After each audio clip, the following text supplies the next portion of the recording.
that was on my mama's stove with a. I hit it with them ice chips and ramen noodle bowls.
So she worked weekend. She do the front desk for weekend. She's part-time, right? She just came in the gym. It's like, your name's Cynthia, right? Like, miss, you know my name's Cynthia. Like, stop playing with me. So I'm like, yeah. She like, so you got the van key? I'm like, yeah. She like, so miss, so I need to take, mind you, my supervisor name is Tasha. She don't even know how to pronounce her name. She said something else. She like, so she won't get the van key. I'm like, well, I don't know. I just know Miss. I'm telling her, I'm like, because my director name is Miss Alicia. I'm just like, oh, I don't know.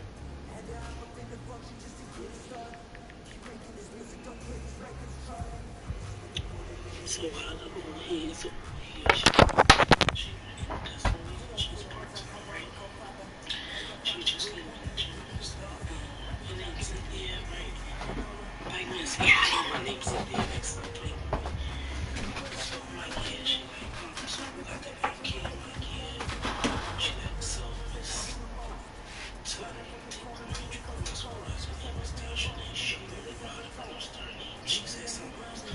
She like, so she won't get the van key. I'm like, well, I don't know. I just know Miss. I'm telling her, like, because my director name is Miss Alicia. I'm just like, well, I don't know. I'm like, Miss Alicia told me that, you know, get the van and take the van back.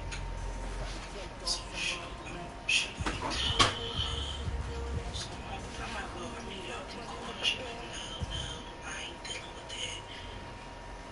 Yeah, I bet you not, because y'all never was supposed to be taking this van and driving yourselves home. And then now y'all getting caught up in the stuff that y'all was doing, that y'all wasn't supposed to be doing, and y'all was being sneaky. And now, I think my director, she called one, and now she makes sure that either I have the van key or Lamar has the van key. 9 times out of 10, Lamar has it. So I think she picked that they was using the van for their own personal needs. Like, how you mad because you got caught or something that you're not supposed to be doing in the first place? Then get you your lift, get that Uber and go home, period. And then the thing is, now, if you would have came here like, oh, hey, Miss Cynthia, whatever, I would have probably had a bit of trick to myself, you know?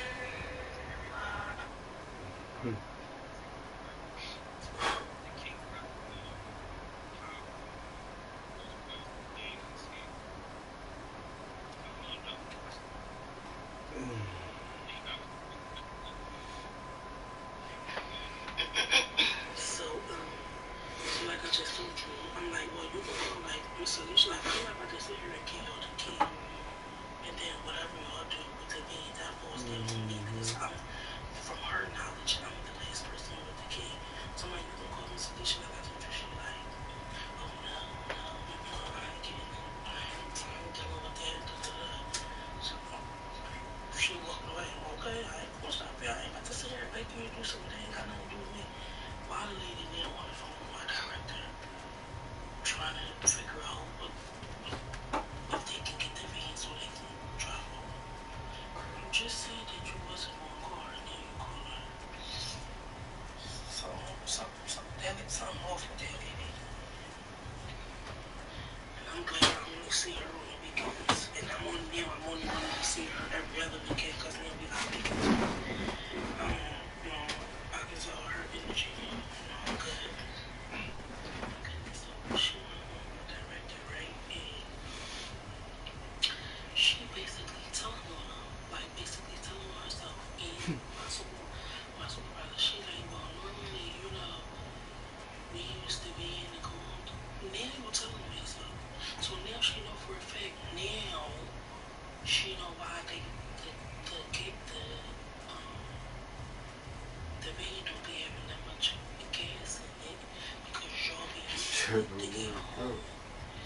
it's time to pick up these kids or drop these kids off, it's barely any gas in it because you're using all your personal. So now you're telling me so.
What was I about to do? Oh, I ain't finished watching it.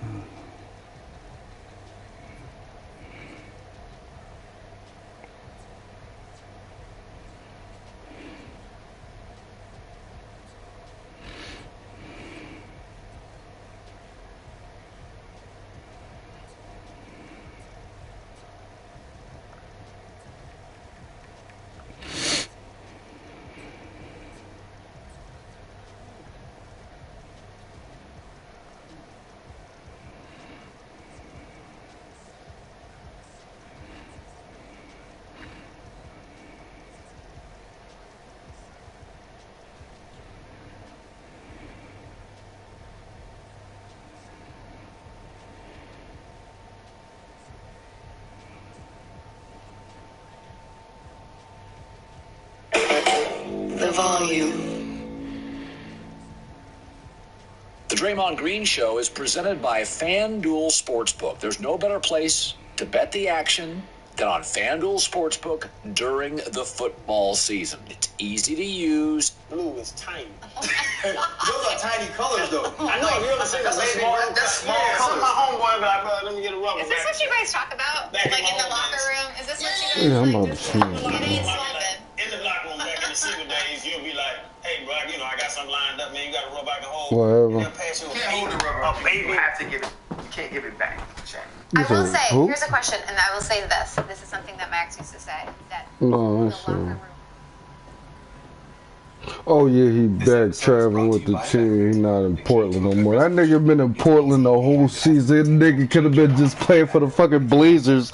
Like this nigga, like nigga been in Portland the whole year. Like he ain't been in New Orleans at all. I think he was in one. He was in one part of the season, then another, and then it was in Portland for the half of the season. Like this nigga, man. It's been a month and a half, bro. A month and a half since we all made the pivot. It might not even be him. Y'all might have sent this nigga on retreat for stop eating New Orleans food or something. That's what that probably is. They'll send this nigga to Portland. Ain't no food down there. We were looking for y'all for a little while, and obviously, like, this wasn't my world. So when y'all look back, man, like, what are some of the memories y'all had of this journey that, to me, I feel like we've been doing this 6 years, bro. But it's only been 6 weeks. Hold on, what happened? Beef it to you? No, just some the genesis of it, growing something, you know, organically with a great team, obviously. But Oh, what you, like on what podcast? and get together and say let's do something special. Oh, And having to create, having to figure it out, you know, having to find the guests and get the crews together. You know, we have the greatest producer in the world, but it's just having this with somebody that you already care about. You know what I'm saying? We all have jobs that we do in the media where somebody's your boss or somebody's, you know, telling you what to do. Now we kind of control that. And to be doing that with y'all, man, it's fulfilling, emotionally fulfilling to be like, yeah, these three dogs, we all respect each other on the field, we do our thing, but now post-career, we can still have that team atmosphere coming together, planning our trips together, hitting it, man. It's fulfilling to me, man. Not a lot of people respect you on the field, bro. T.O. just said, you didn't even know you played. Listen, I'm going to knock T.O. ass out. You didn't say that then. You got that T.O. Hold up.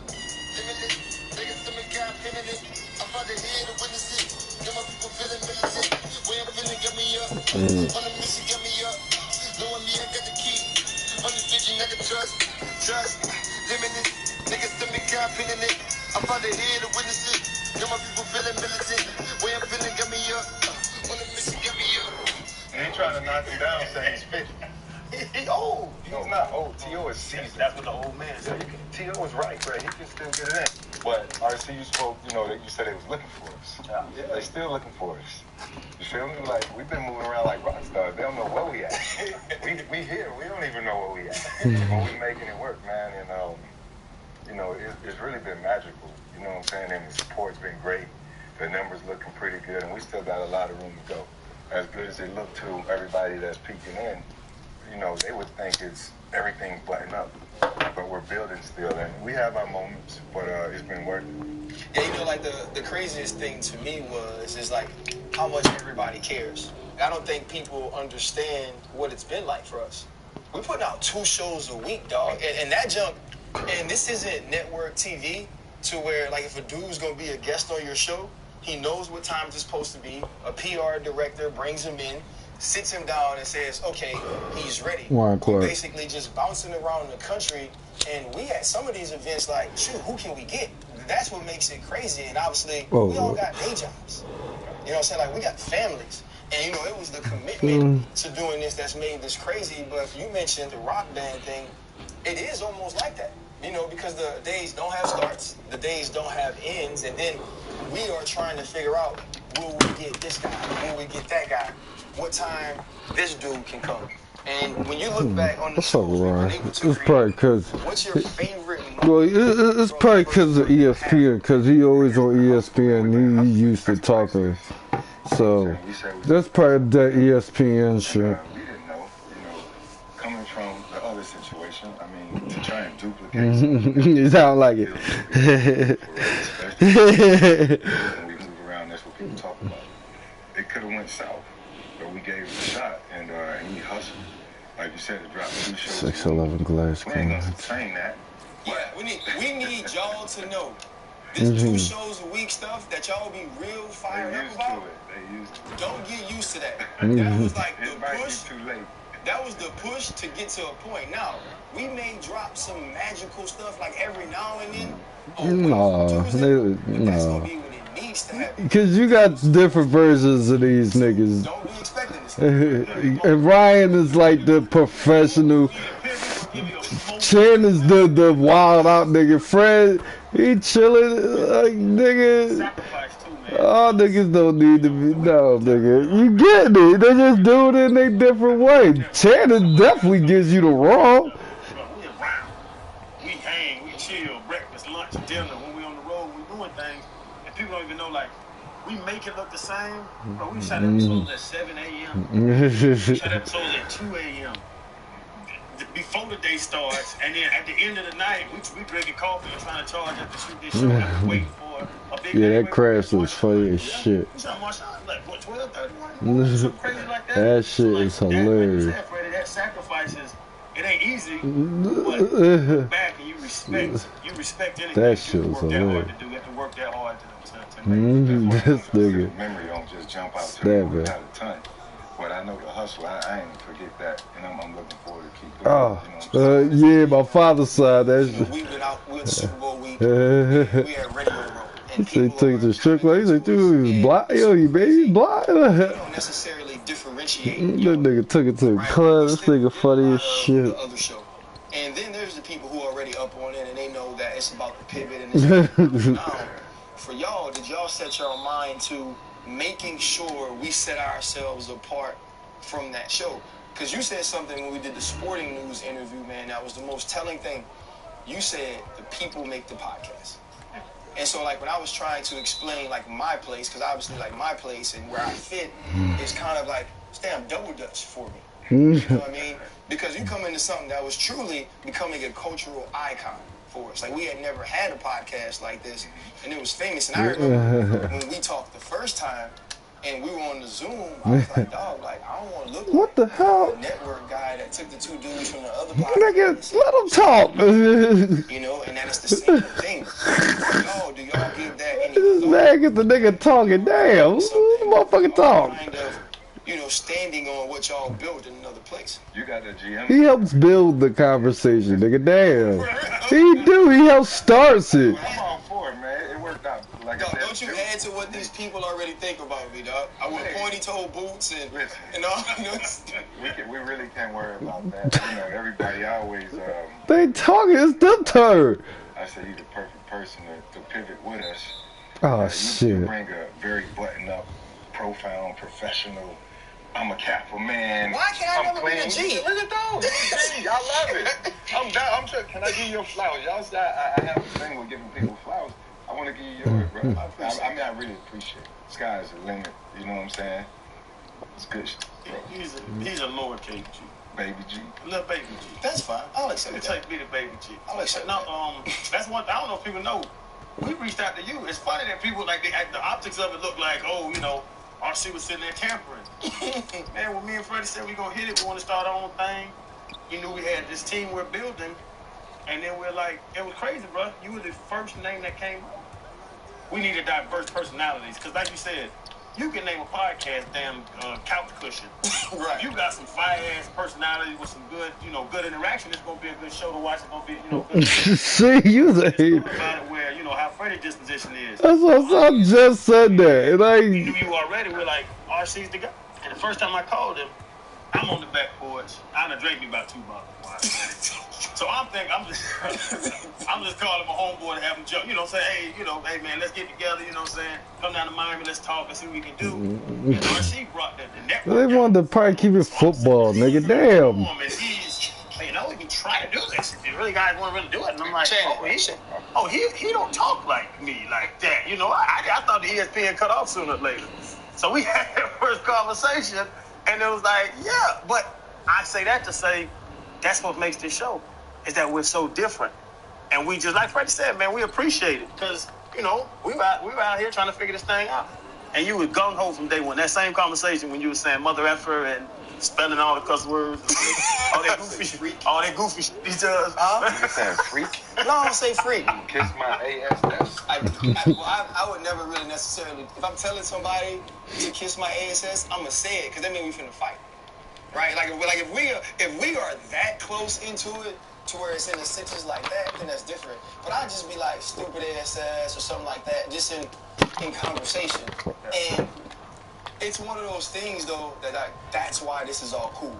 Because it truly is a respectful place. So like I remember, you know, we did the Nigel Houston episode. Hey, I'm fine. I called you stupid. And like I read the comments, it's sure to be great.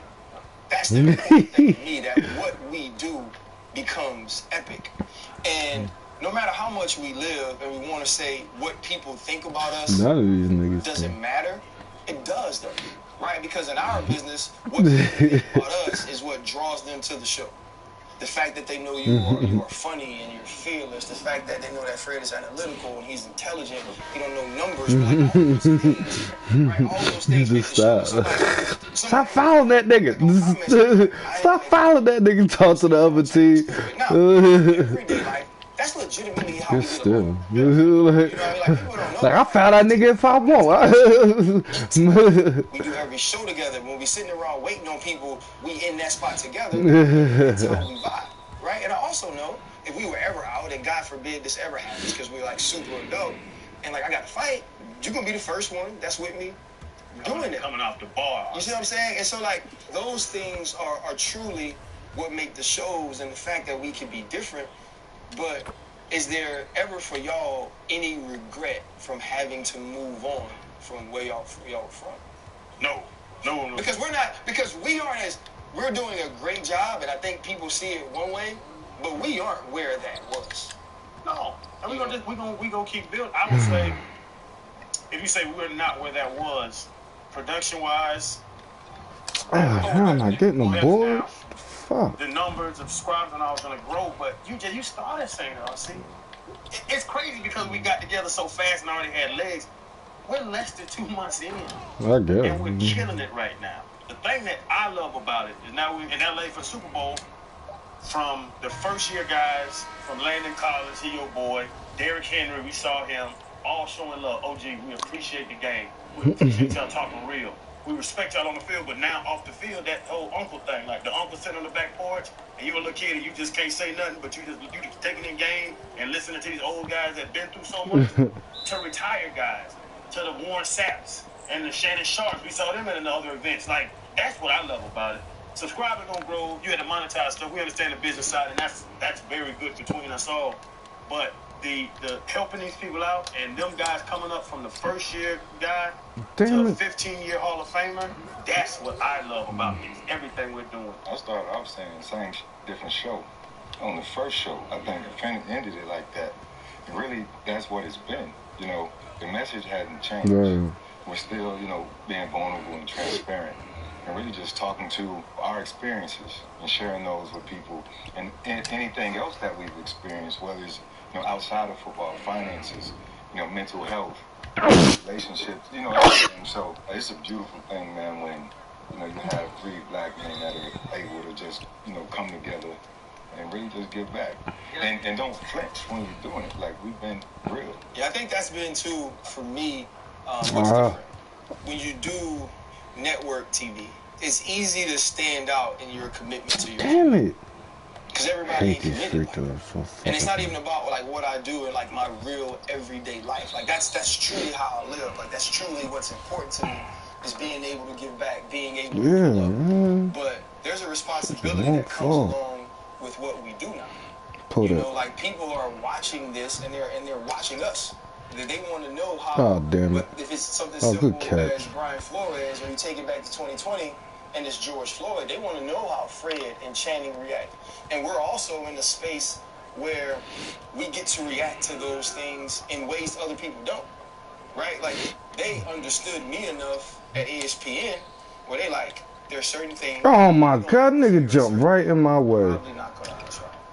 Right? Because you can't censor me. You can't make me stop saying it. You just probably should ask me. That's not what you want. And so when thinking about the way that things are moving, how important has that responsibility to our cultures, to our communities, to the movement? How much does that factor in to the things that we've been and also to the ways that we'll move going forward? That's what the sacrifice is about to me.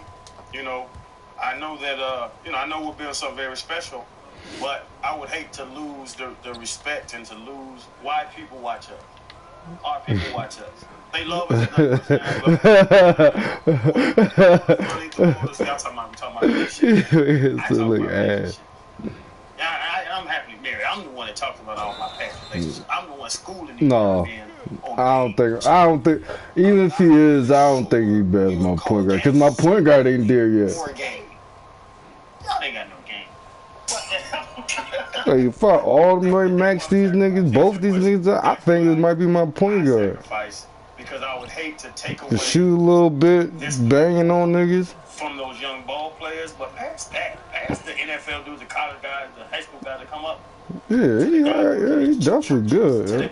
Yeah, for sure. Walgreens that come up when I go in there. You're Channing Crowder, man. Love when you said this, that, and they will quote it word for word or something we said 2 months ago, and it blows my mind. I'm like, it just sucks like it's stripped a lot. To what we say, and that's why I love the sacrifice, because I really do believe that we're helping people's lives. But you mentioned sacrifice, but when you take it a step further, the risks that are associated with it. You know, we don't want to just be known to be a black podcast, even though we're black men. There's a huge audience out there that can learn from us, knowing all of our experiences. And I think the end game is to expand to all those different audiences. And it's why it is. Some might flop, you know, in the eyes of certain people. And some might, you know, be like, wow, I felt that. And I think, you know, really that's, you said it the other day, the impetus. I saw you stole my word too, bro. First off, you've never said that, bro. I did. You've never said impetus. You in the dictionary. Fred, you gotta stop reading the comments that say you're the smartest person. I'm not saying I'm the. That's one word. I know and I only the know word it because I put it on the back of my business card.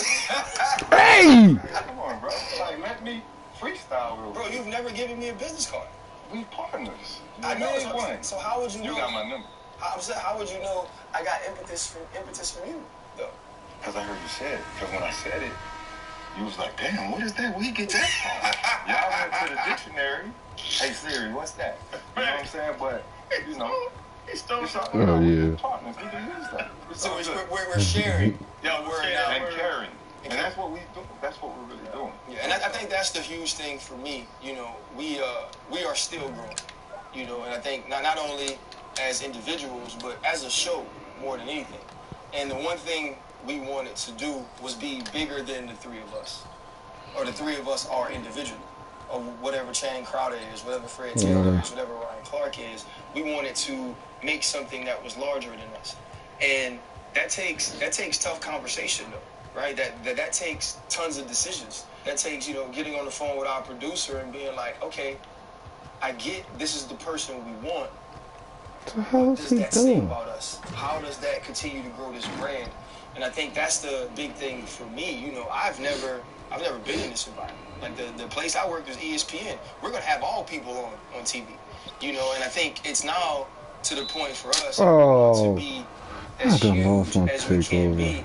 Is grabbing rebound, good team takeover. Multiple My perspectives dumbass. in our way. Like that's my thing. You know, we've had the conversations when we're bringing guests on, and I'm like, Chan, you got Chan, and Fred, you got Fred, and I'm gonna be RC, and you know, and like that's the panic I get in when we're in shows, and I don't feel like. You know, because like that's past the I feel like, okay, I want to direct it, and I want to make sure everything our producer tells us we do, and I want to get to all these questions that we talk about in the car on the way over, and then when that's not happening, I start freaking out. And that's when I'm like, wait, I'm looking at you and I'm waiting on you. You know what I'm saying? I'm looking at Fred and I'm waiting on Fred. Or if the guest is talking, I'm like, shoot, this wasn't where we wanted to go. I start to panic. And I think so, like for me, like I still have to grow in that the same way though that the show has to keep growing. Right? Like in the show growing and us doing something different and us telling stories from different perspectives, different genders, right? Different colors, different. Look at the stance I'm really busting my man It ass. now brings things out of us that I think people need to see. But you're gonna have to just say it, Shannon. Who was your favorite guest so far? Whew. I had some good ones. This episode is brought to you by Progressive. What's one thing you'd purchase with a little extra savings? A weighted blanket, smart speaker. Oh my goodness. Trends you keep hearing about. Well, Progressive wants to make sure you're getting what you want by helping you save money on car insurance.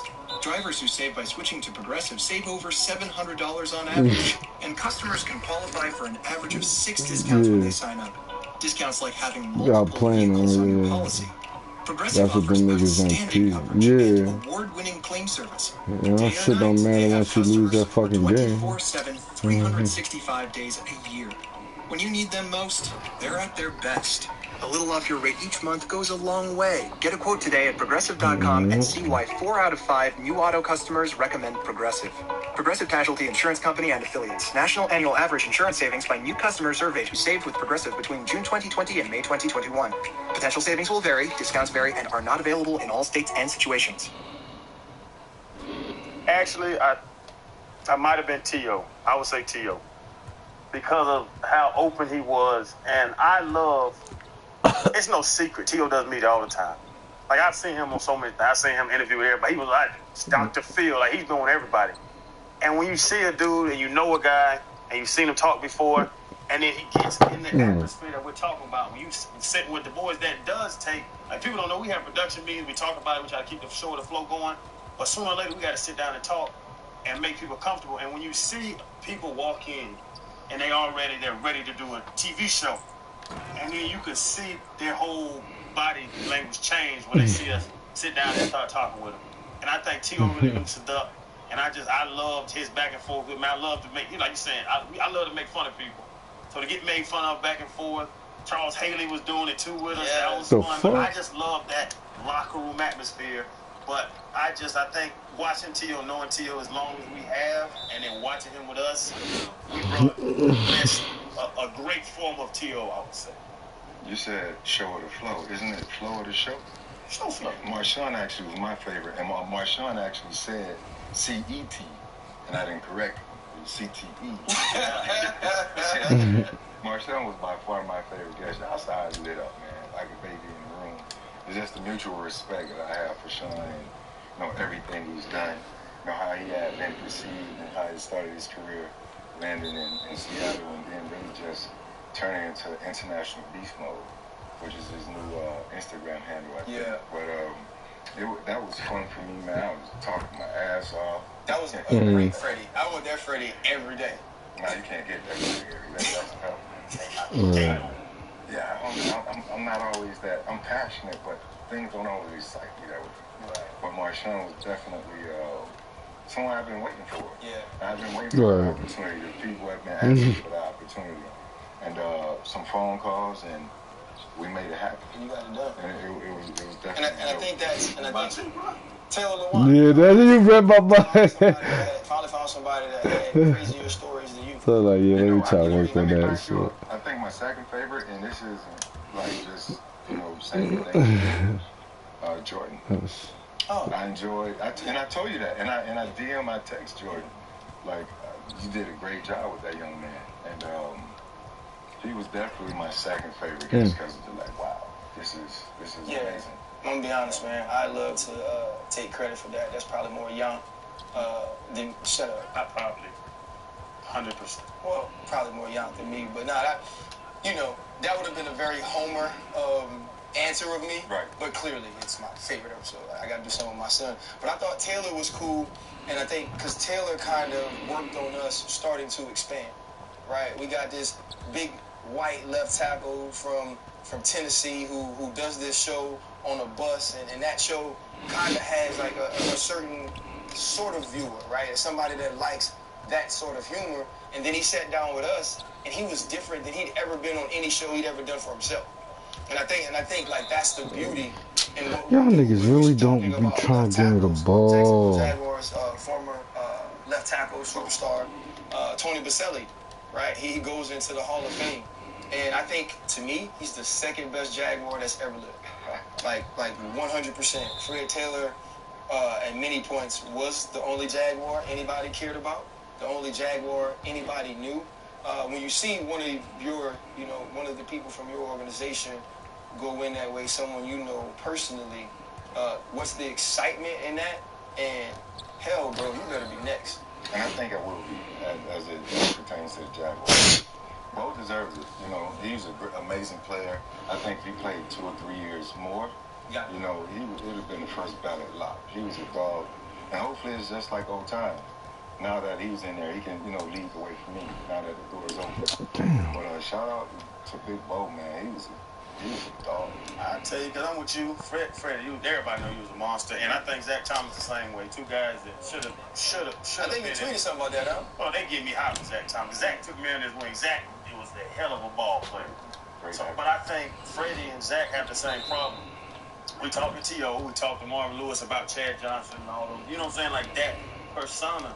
You were a blue collar. You were a grinder. You just did your job and they say nothing. You ain't talking no trash and all. Right. I think that hurts guys like you as that. If you was out there talking crazy, you was out there getting arrested and all this stuff, in the face of the nation in sports, even good or bad, you'd have been Hall of Fame. Isn't that something? How drummers sell, like how it really sells and creates a certain fame, that bad guy image. Even on social media, people want the bullshit. They want the drama a lot. It's so easy to get clicks and views when it's drama. So our society twisted, but even in the NFL, man, a while back, when we had Dion as a guest, he said it's the Hall of Game. It should be the Hall of Game. Because a lot of times when you have guys in certain markets, they can do a smidget less, but it's still amplified compared to guys in smaller markets. So the Hall of Fame is a great name because that's what it brings. But the Hall of Game, I can rock with that. All you had to do was call out once or twice. I'm gonna drop 200 on these boys on Sunday. Yeah. You talked trash a couple times. Yeah. You would already been in the Hall of Fame. You just did your job, and I think it's a tragedy that's how it is, the Hall of Game. But yeah, it's crazy that these boys ain't in the Hall of Fame. That ain't my character though. I still don't talk. Y'all see that shit like it ain't on purpose. That's who you are. Yeah. We talked about like some of the older guests. You know, we mentioned being at Super Bowl week and having all these people that's like, man, I love the show. I love the way you guys represent. You know, let me come through. And you know, like a lot of times, like I'll be honest, I always look at that as BS, right? You know, when people say that, it's not always authentic because you know, like how it is. Like we've waited on some guys for dang near a day. You know what I mean? Like you know how that goes, and like to hear all these people who want to be a part of what we're doing, like it's strange. Like we've actually told people no. Right, and these are people that are very successful, Hall of Famers, even that, you know what, we can't do that show we love to, but we can't get to it. Guys like Floyd Mayweather sit down with us, you know what I'm saying? Guys like Darren Waller, you know, the Max Crosbys of the world, Janet Kramer, and you know, and so we have like all of these things, like, yeah, just like all of these things and like all of these people who are willing to sit down with us. Did you ever think Channing Country Dumb? Is it Country Dumb or Country Dumb? Country Dumb from Georgia or Fred Taylor from Florida would be in a place where those type of people would not only be willing but wanting to have conversations with y'all? A lot of times it's a respect thing.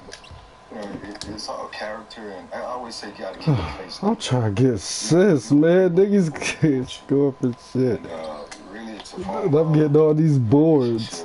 Connecting the dots, you know, leveraging those relationships. That's what it always goes back to, in my opinion. And the people that have shown Wait till you look at this game, bro. See how many boards I got. I think that's how we'll get majority of our guests. You know, people will see what we stand for, and that this is a safe space where they can express themselves. And, you know, they'll be willing to come on. I didn't. I really didn't. I do media all the time, radio stuff.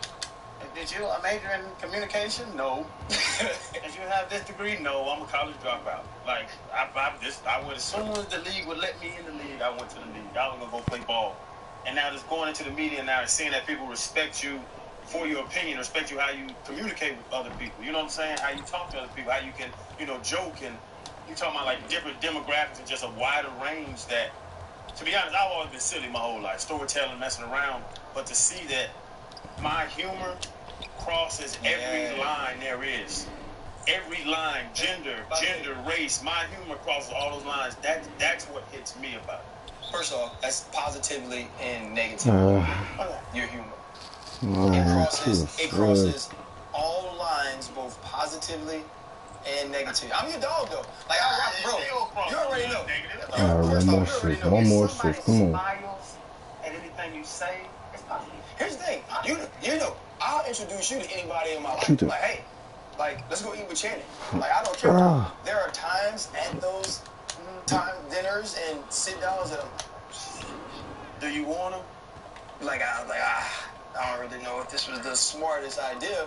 But then when I leave, everybody's just like, I love Channing. When people come to me like, I thought about such and such that Channing said, and I was laughing all day. And I think those are the moments now that I live for. Because I think it's like you live for inviting your other friends to dinner. As soon as they bring out the crab cakes, they're asking him to tell the crab story. That's cool though. That means they watch the show. Yeah. Crab cakes on the table, tell the crab story. That's gonna ruin my appetite. Yeah, I can't wait to get Swagoo on it. Yeah, that's what I was gonna say. Swagoo, he's just as bad as Ryan. AC, tell him about this. AC, tell him about this. But I enjoy it. I love the entertainment. I love to walk in a room and Trip dub. Their thought of life, right? They're going through a tough time, and I tell some goofy ass story, and I change even if it's for 5 minutes. I gave them a little boost. I gave them a little excitement, a little smile, a little laugh. Like, I love that. Look at the boards though. With y'all boys. I've been doing it, you know, in bars my whole life. To be able to do it this platform, hundreds of thousands and millions of people watching this, and to be able to get that laugh any day in somebody's on somebody's phone, sitting in the car or in their living room, they put up YouTube like that. I love that. I love to be able to just make somebody smile, change somebody's day for 2 minutes. I think that's part of this job. And taking a picture. in the future, we'll sit down with Darren Waller and have him tell that amazing story of adversity, of redemption, and the way that he came out of that. And so I'm excited about that. But we'll also, sit down with Janet Kramer, who is a white woman, right? It's a white woman that was married to, a football player who was a sex addict. We're gonna, take that risk and sit down with her, and that's gonna be one of those times, Freddie, where I say sex addict because I think sex addict is not a thing. Like, people like orgasms, and if you're a sex addict, shouldn't you also be like how drug addicts like all the drugs? Yeah. So if you're a sex addict, then you should have sex. Oh, they should let me bang on that nigga. You know what I'm saying? But you know what I mean? I guess that's one of the risks. Shut up. Why you always gotta talk about having sex with yourself? I enjoy myself. You said you I enjoy myself. Yeah. Hey, when she leave early in the morning, what I'm gonna do when she walk out the door? I charge my phone as soon as I see her getting dressed. Yeah, boy, it's over for you today. I never mentioned this, right? He said he charged his phone, but he also told me he charged the little Rose to max. I'm supposed to use them toys you give me on my wife? I be using them on myself. I thought that was for me. We weren't gonna go public with that one, but he let it rip. Yeah, wow. Wait. But it'd be too much information for me, man. I don't even know why he personal stuff. So like after you put the candle in it, you didn't go Google it to see what it was for. You just use it on yourself. Once it jiggled off the table, I said, "Oh yeah, me and you can play." Bro. Asia got up one morning. She went to get dressed. I said, "Yeah, it's over for you, Rose." It's over for you, Rose. I held it so tight between my legs, it stopped shaking. Activate. You funny, man. Hey, man. But on the real, man, I think this has truly been just an amazing month and a half. I remember getting the first phone call, talking to Shannon, and like Shannon said, I may have put on my ESPN voice. It was because I was serious about it, though. Yeah. It was just because, like, I understood the undertaking and, like, what you guys had left and, what we were deciding to start. And so I guess for me, I just want to say thank you. And here's the truth, bro. I appreciate y'all. I would never call y'all my employees. I ain't gonna ever owe y'all no money. And there will be no voicemails. Oh, this sounds like a plan, Freddie. What we got us on? I just like to be a part owner. I'm cool with not being an employee. Appreciate you. All right, let's get it, man. On to the next, dog. I like it. Hold up. Limitless. Biggest to me, God pinning it. I found it here to witness it. Come on, feeling militant. Way up finna get me up. On the mission, get me up. Knowing me, I got the key. On this vision, I can trust. Limitless. Niggas to me, God pinning it. I found it here to witness it. Got my people feeling militant. Way up finna get me up. On the mission, get me up. This episode is brought to you by Nerds. With the new Nerds Twist and Mix 5 different ready-to-mix flavors, it's easy to create your own flavor combos and mix up the moment. So whether you want to shake up snack time with strawberry and watermelon, or add a crunch after lunch with orange, lemonade, and cherry, for whatever moment you're in, twist and mix things up. Nerds. Visit nerdscandy.com to learn more. You got suspended in 05 my rookie year at the end of the season. Yeah. I remember when you first got to the team and you came up and was like, hey, bro, I'm going to follow you home.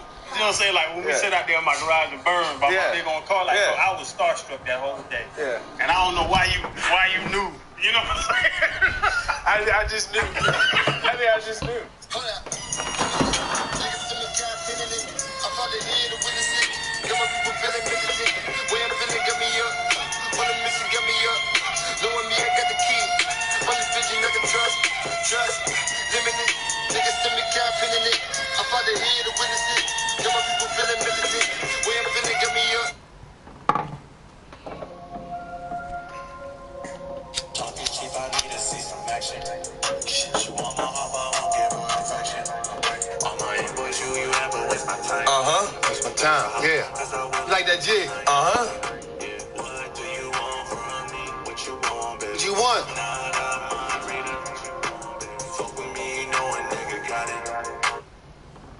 Starting your own small business can be a total roller coaster. Between all the ups and downs, twists and turns, and highs and lows, comes the actual business side of your business, which can really throw you for a loop. Luckily, with QuickBooks, you can get paid, run payroll, and know where your business stands from the start. So no matter how bumpy the ride gets, you can always stay on track. New business? No problem. Success starts with Intuit QuickBooks. Learn more at QuickBooks.com. QuickBooks Payroll, QuickBooks Payments, and QuickBooks Online account required. Breaking news into First Take this morning. The Cowboys, Stephen A., are likely to release wide receiver Amari Cooper by the start of the new league year. That's per league sources. Cooper is due $20 million. It's fully guaranteed money on the 5th day of the new league year, which is March 20th. Stephen A., obviously that offense didn't live up to the hype, now potentially losing Amari Cooper. Your reaction? I'm a huge fan of Amari Cooper as a person, and I think he's a hell of a player, hell of a wide receiver, hell of a route runner. But in all seriousness, the money that he's being paid, you got to show up in big games and show out. He was not that dude. You got to be one of the best receivers in football when you're on that field. He was not that dude.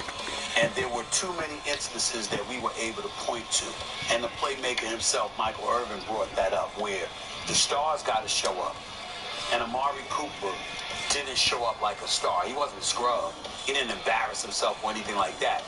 But you expect more when you're that guy commanding that kind of salary. And if you're not going to live up to it, then the Dallas Cowboys might as well spread the wealth around. Guys like CeeDee Lamb, who needs to upgrade his game as well. You got Wilson, you got Schultz, and all of these guys that they want to keep. You got to do that. And he didn't do that. Yeah, we'll get into this a little more when Louis Riddick joins us and Sam Acho. But you know who else hasn't been getting things done? That would be the Lakers.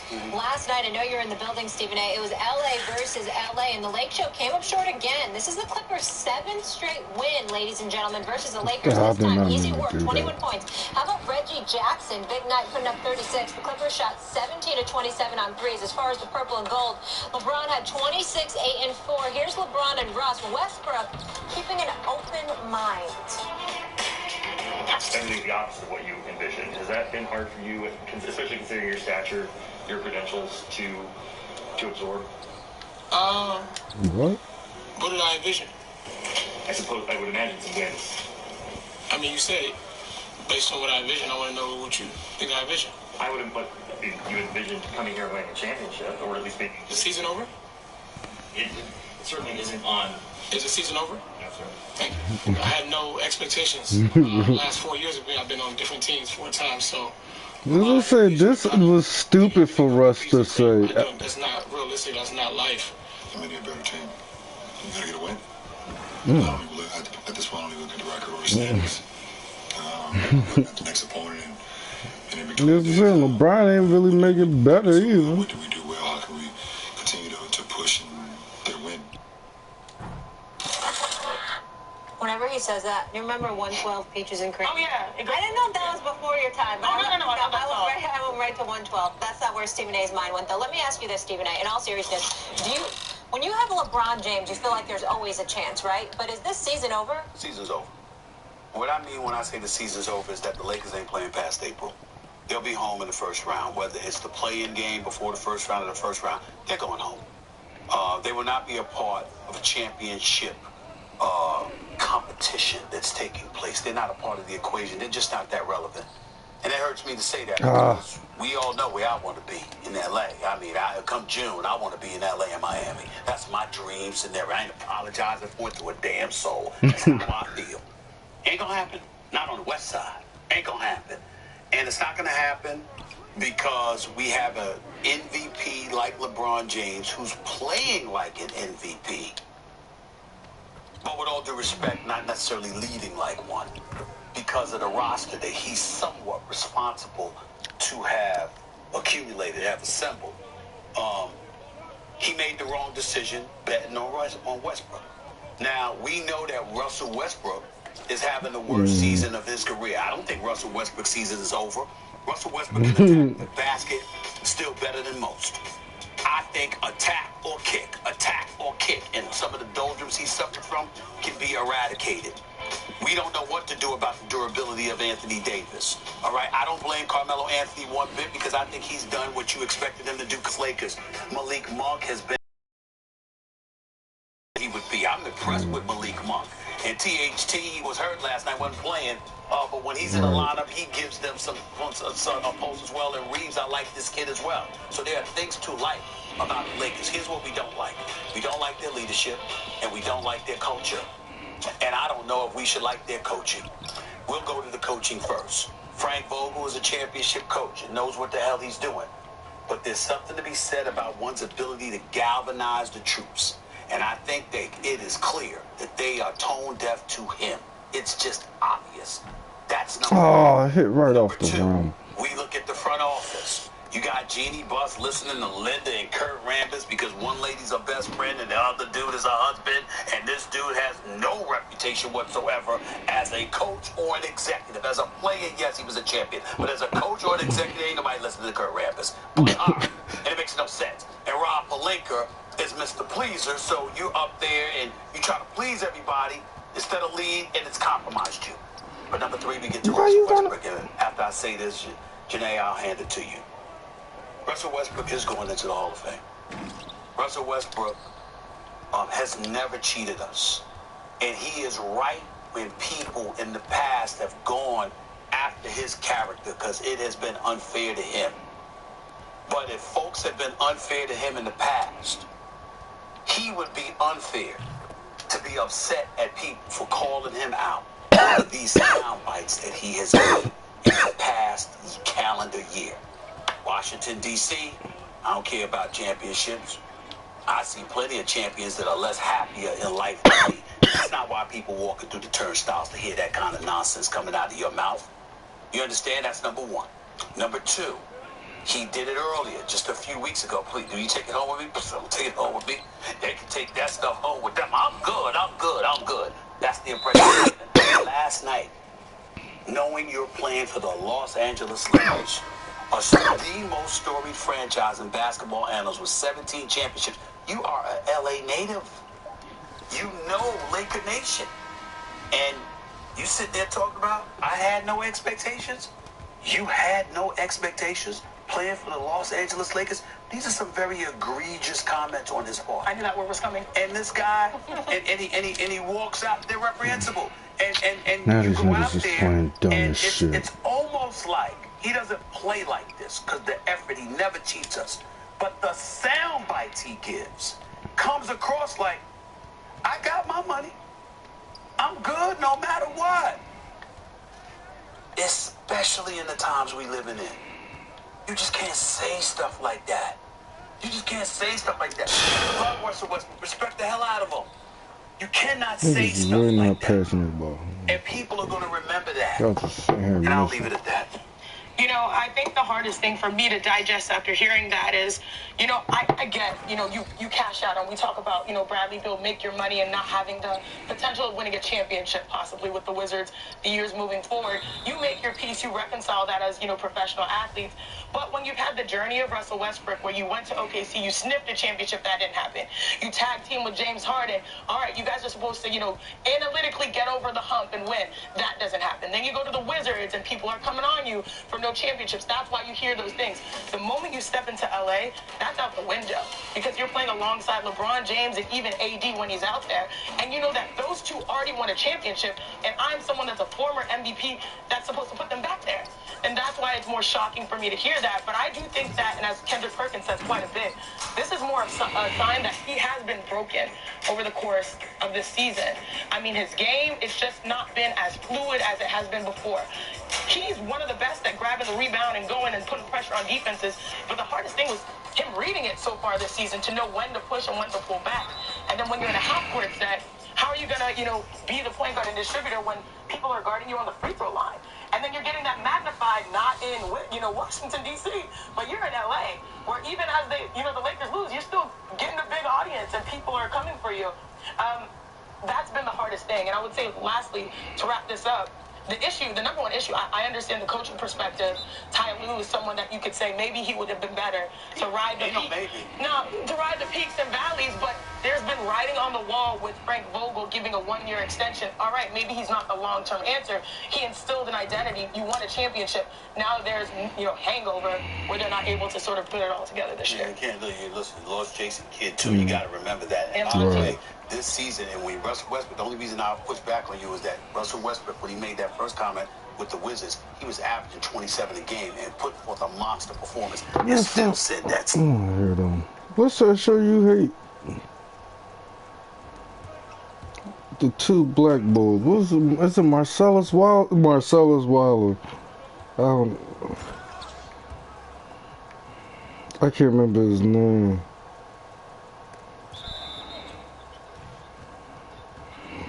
I just want to see how they said. Damn, I forgot what they joined said. What was it?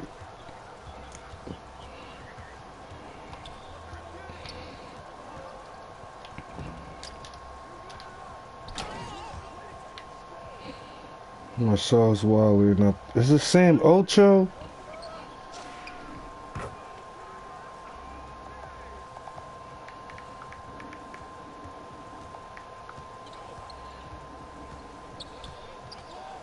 No, I don't think that's Sam. I don't know who. I know. That's Marcellus Wilder. I just don't know how to spell that nigga name.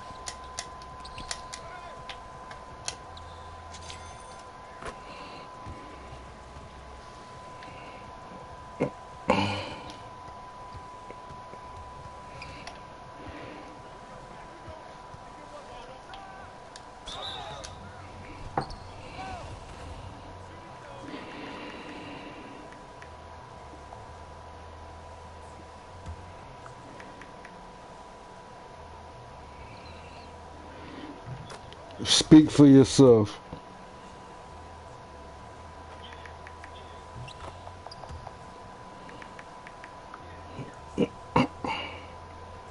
Listen to they John. I'm about to listen to they John.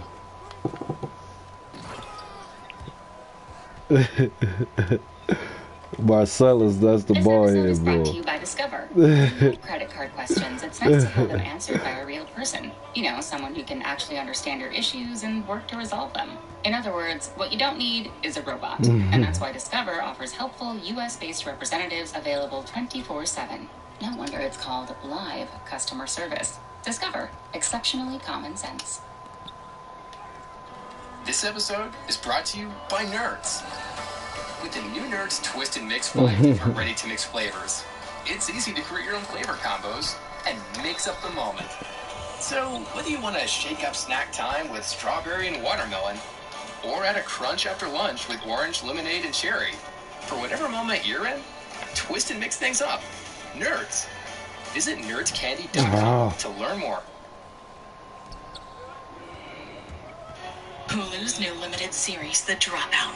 Wally here, Emmanuel Acho, Casual Fridays. I love how you declare something because you just don't want to dress up. 5-day work week, Emmanuel Acho. Let's keep it right here in LA, where I got to see this blowout in person. Good Lord, in 3D, 4D.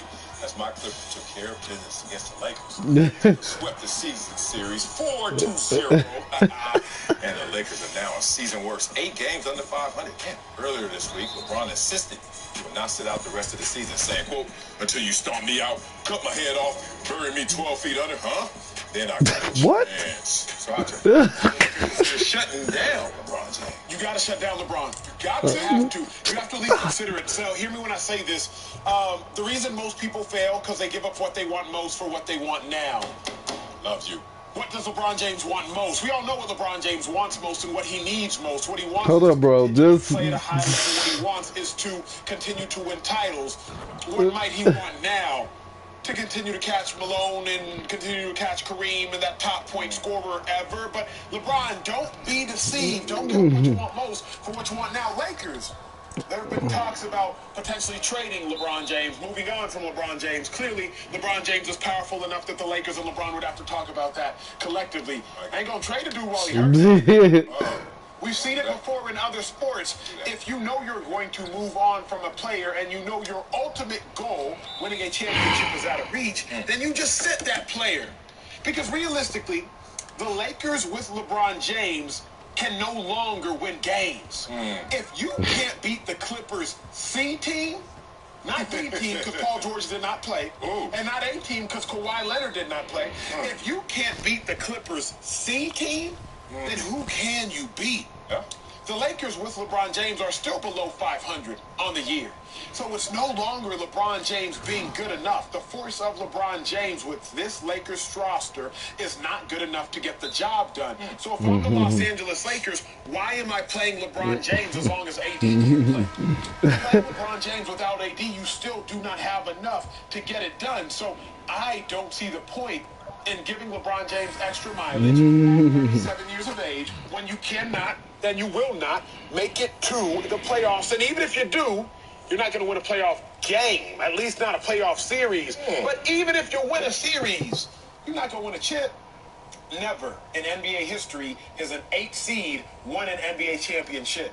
And best case scenario for these play-in Los Angeles Lakers is that they would be an 8 seed. So if an 8 seed has never won an NBA championship, and the only reason LeBron James and Russell Westbrook and Carmelo Anthony and Dwight Howard are playing right now, because Melo is already a Hall of Famer, Dwight's already a Hall of Famer, Westbrook's already a Hall of Famer, LeBron James is already a Hall of Famer. The only reason the nucleus of the roster of the Lakers is still playing is to win chips. Melo is who he is in all time as a point scorer. Westbrook's legacy is what it is going to be. LeBron James' legacy is what it is going to be. Give or take 1 or 2 positions on the all-time list. So the only reason the nucleus of the Lakers roster is continuing to play is to win a championship. If you can no longer win a championship, then why are you still taxing LeBron James, who clearly still has great days ahead of him? I do not want to rob the here and now for a potential. I don't want to rob the future for a here and now. Strong. I don't think that the successful Emmanuel Acho that I've grown to know and love, and I really mean grown, because I remember you first day, bro. You weren't here. Let's just say that. I don't know if you were even there in mentality, but you certainly weren't there in terms of everything around you. Let's be real, right? Things have changed around you. I wonder if things changed within you. I don't know that, because we didn't have those type of conversations then. We do now. But I will say one thing. What the hell are you talking about? I bet on you then. I bet on you just as a homie. What are you talking about? What you just talking about the topic? We just connected. And that mindset got you here. Yes, and that mindset's going to get you there. Yes, sir. And you can't turn that mindset off, can you? That's true. Just continue to grow and evolve with it. Let's now apply that to LeBron James. From hello, already had it around him, and certainly had it in him. Can't turn that off, so you can't shut him down. Here's the thing. You said there's no point for him playing. There is a point. Even when you don't know the point, if you can still see the destination, that's the point. You continue to grind with that same mind until you arrive at your destination. Now, you are smart. You broke it down, so basically, if we're not going to win a championship, what are we doing here? Let's reverse engineer the road to a championship. Now, I know the road to a championship, as LeBron knows 4 times over, doesn't come with excuses. Excuses are useless. Easy outs, no easy routes. So you don't have an easy out, you don't have an easy route, and those excuses are useless. You got to pierce through whatever adversity is in your way, just like Emmanuel Acho did. Why do I bring that up? Because that mindset is so important. And I want you to also understand that a lot of things that you said, you got to be careful of. That the Lakers can't beat the Clippers C team. Well, the Lakers B team couldn't beat the Clippers C team, but who knows what the Lakers A team could do against the Clippers and their A team. Since we don't know that, we're not going to use that as the fuel for us to change our reality. That wasn't the Lakers at their best. That wasn't the Clippers at their best. But at their best, it's so funny going to the game.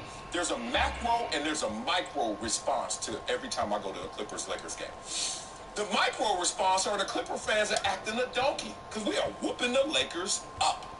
For the last decade, we've been destroying the Lakers. But then the macro... Last decade? Just look up and you see the Raptors. And you look up and you see those 17 titles. And you start to realize big picture, that the Lakers never should be in a place where they don't have confidence in themselves. LeBron James can't get shut down, dog. One, they're still in the playoffs. A team that could still arrive at its destination is going to stop short or even trying to arrive at their destination. It's been since 1994, 1995, we've seen a team 4th seed or worse win an NBA title. But I remind you this, last year the Bucks, 17-12 in their final 29 games, limping to that championship run. This team right now is limping. When is Anthony Davis coming back? If you answer that question definitively, then we can start talking about what LeBron James is going to do. But until I can see the Lakers at their full potential, no way am I shutting this thing down.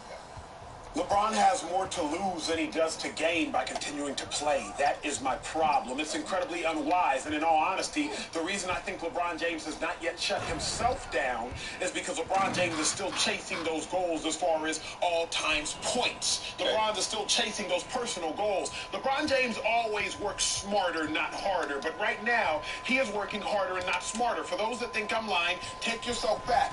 March 20th. 2021. LeBron James, he turns his ankle awkwardly right there. Solomon Hill trying to get a steal. But before LeBron James exits, and he is in sheer agony, he crawls up off the floor with 7 points in the game. And what does LeBron James do? He hits a 3 to get to 10 points and continue to keep his streak of 10 or more points alive for 1,036 games. LeBron James was in so much pain after this shot that he missed the next 20 games. So we know that LeBron James is cognitive enough to work harder, not smarter, for selfish reasons. At times, we've seen him do it. He wanted to keep that streak alive. Why is LeBron James still playing right now? If we were to really ask the depths of his basketball soul, not because he thinks he can still win a title, but LeBron James is chasing greatness. He always does, he always has, and he always will. Even LeBron James, I don't think, truly believes he can win a title. But what he can do, get closer to catching Kareem today than he was yesterday. Get closer to catching Kareem tomorrow than he was today. LeBron, I don't even think is still playing to win a title. I think LeBron realizes the collective Lakers are sorry, but the individual LeBron James is still king, and he's striving to chase something, an individual goal, no longer collective goal. Sense from a collective perspective for LeBron James to keep on playing. If he's playing right now, he's playing from selfish ambition, and I do not think that's wisest, because LeBron James is going to give up what he wants most in winning a title for what he wants now, continuing to score points. So, in your heart of hearts, you really believe that LeBron believes that they can't win a championship? Yes, here's why. LeBron is smarter as a basketball person than you. Smarter as a basketball person. Add us up. Smarter. We could add all of LeBron's together. Yes. And he's a smarter basketball player. LeBron watches tape. And LeBron, more than watches tape, he lives it. LeBron is looking at his roster and saying, we ain't got no shooters. LeBron is looking at his roster and saying, Russell Westbrook is missing bunnies now. Russell Westbrook couldn't shoot jumpers before, but Westbrook didn't used to be able to miss bunnies. That jumper that Russell Westbrook just missed is after he missed a bunny at the rim. Westbrook didn't used to do that. LeBron understands we don't have what it takes.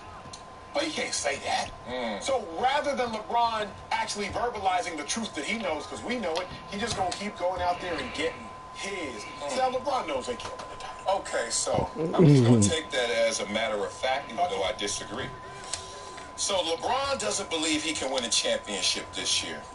Well, I know one thing in life. Sometimes you got to prove your doubting ass self a liar. Confidence is really the management of doubt. Because no matter how confident you are, and I'm not going to sit up here and lie, even in my fullest sounds like a preacher more than a sports analyst. That doubt is what you see in my confidence. It's like the way his tone is flow, like the way he talk. It's like he talk high, then he bring it low like a preacher do it. Like. Yes, sir. Facts. And I'm certain somebody in his mind got it to his ear, got it to his mind, and said, man, y'all ain't gonna win this. But it's the way he talking too, cause he go high like a preacher that go low. Now let us pray. like he go crazy. They be like, now let us pray. Like that's how the tempo was. Like there was certain doubt. You're down 3-1 against a 73 win team. That's probably wasn't church related for your ass. Send the Holy Spirit. Now let's bow our heads and pray. It just be so with the rocky start and the roller coaster ride and the lucky shot. Oh God. 17 times. You're not gonna win a championship. Look at your own life, man. How many times you were able to overcome situations where those seeds were planted that you maybe in that moment should shut it down. Bron shouldn't shut it down. What if AD comes back? What if they get on a run? The ceiling is lowered. No team out there scares you. LeBron ain't shutting us down. I think LeBron should at least pace himself until AD. I love your take in regards to LeBron has previously conquered Goliath. David conquered Goliath. But David conquered Goliath because he had previously conquered some lions, some bears, and whatnot. Goliath. Talk about the Mavericks aren't Goliath. The Pelicans aren't Goliath. So if you can't beat them, what lets you think you can beat Goliath? If David This exactly sound like church. It sound like church, bro. You talking about David and Goliath to win. These Lakers ain't taking down no Bears. These Lakers ain't taking down no Lions. You can't beat the Clippers. This sound like a church. They definitely sound like preachers. Story 4. Let's go. Track and field first lap, baby. It's Friday. Let's go. Every now and then there's a phenomenal 100-meter runner. We'll call him Usain Bolt. But we'll call him Usain Bolt prior to the Olympic stage when Usain Bolt was 17 years old. These niggas sound like preachers. 100-meter runner ever. And in the last event at a track meet, the 4x400 meters, what Coach will do, Coach will go to Usain Bolt, a phenomenal 100 or 200-meter runner, and he'll tell him that early on in that Saturday at that meet, he'll say, hey, I might need you for that mile relay.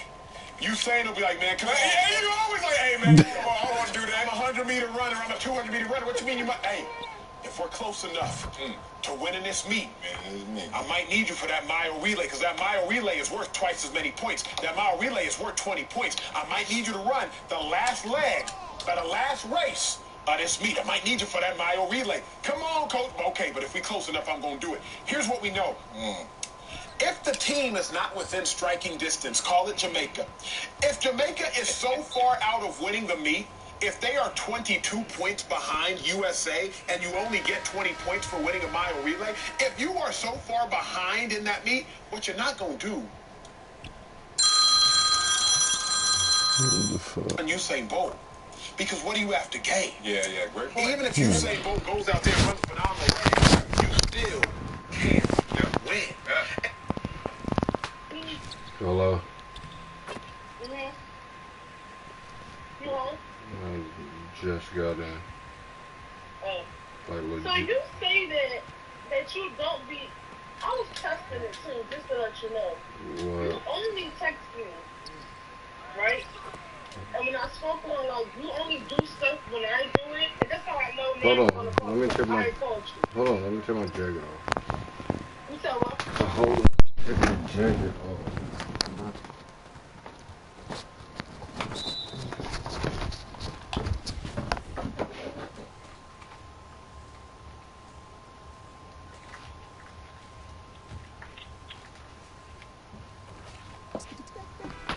Hello.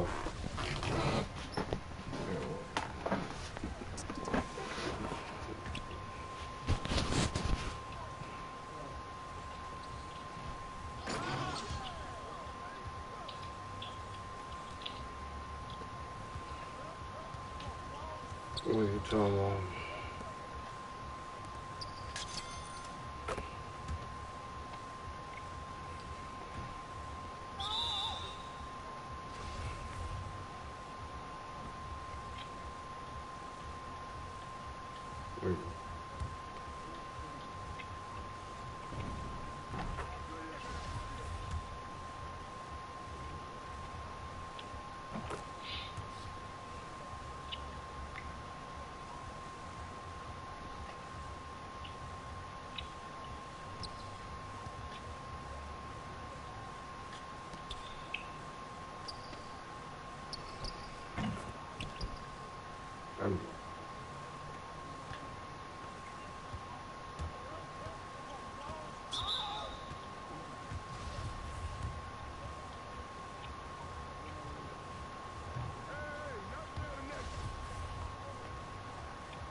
It's not like I'm waiting on you to do anything. It's one, when you were having a busy day, you were doing a lot, and I was doing a lot.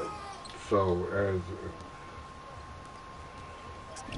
I mean, even in general, it's like,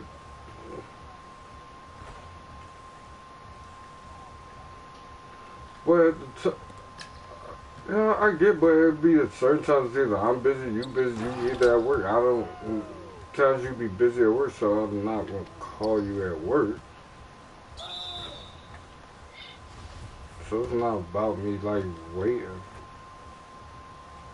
What? That's false because I have no accountability to take. If I was purposely doing it, that's you taking accountability. But that's what I mean. But I'm saying, but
like AM radio, ain't even playing. I put my heart in my all in my heart. I'm alternate, all of them are the same. It's harder to tell them apart some days. I thought I'd call them out all together rather than waste the amount of bars it'll take for me to call them out by name. Caught a glimpse of the alternate world I've introduced to you via the studio. Got them studying on mixtape. I'm from the hood like my mama, put that on my mama. I laid the law down like Parliament, all just with a pen and page.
Yeah.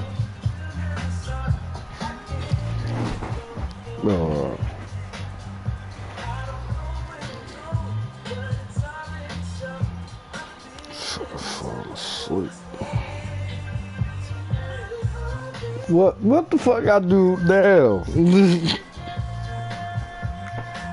Yep. Leave me alone.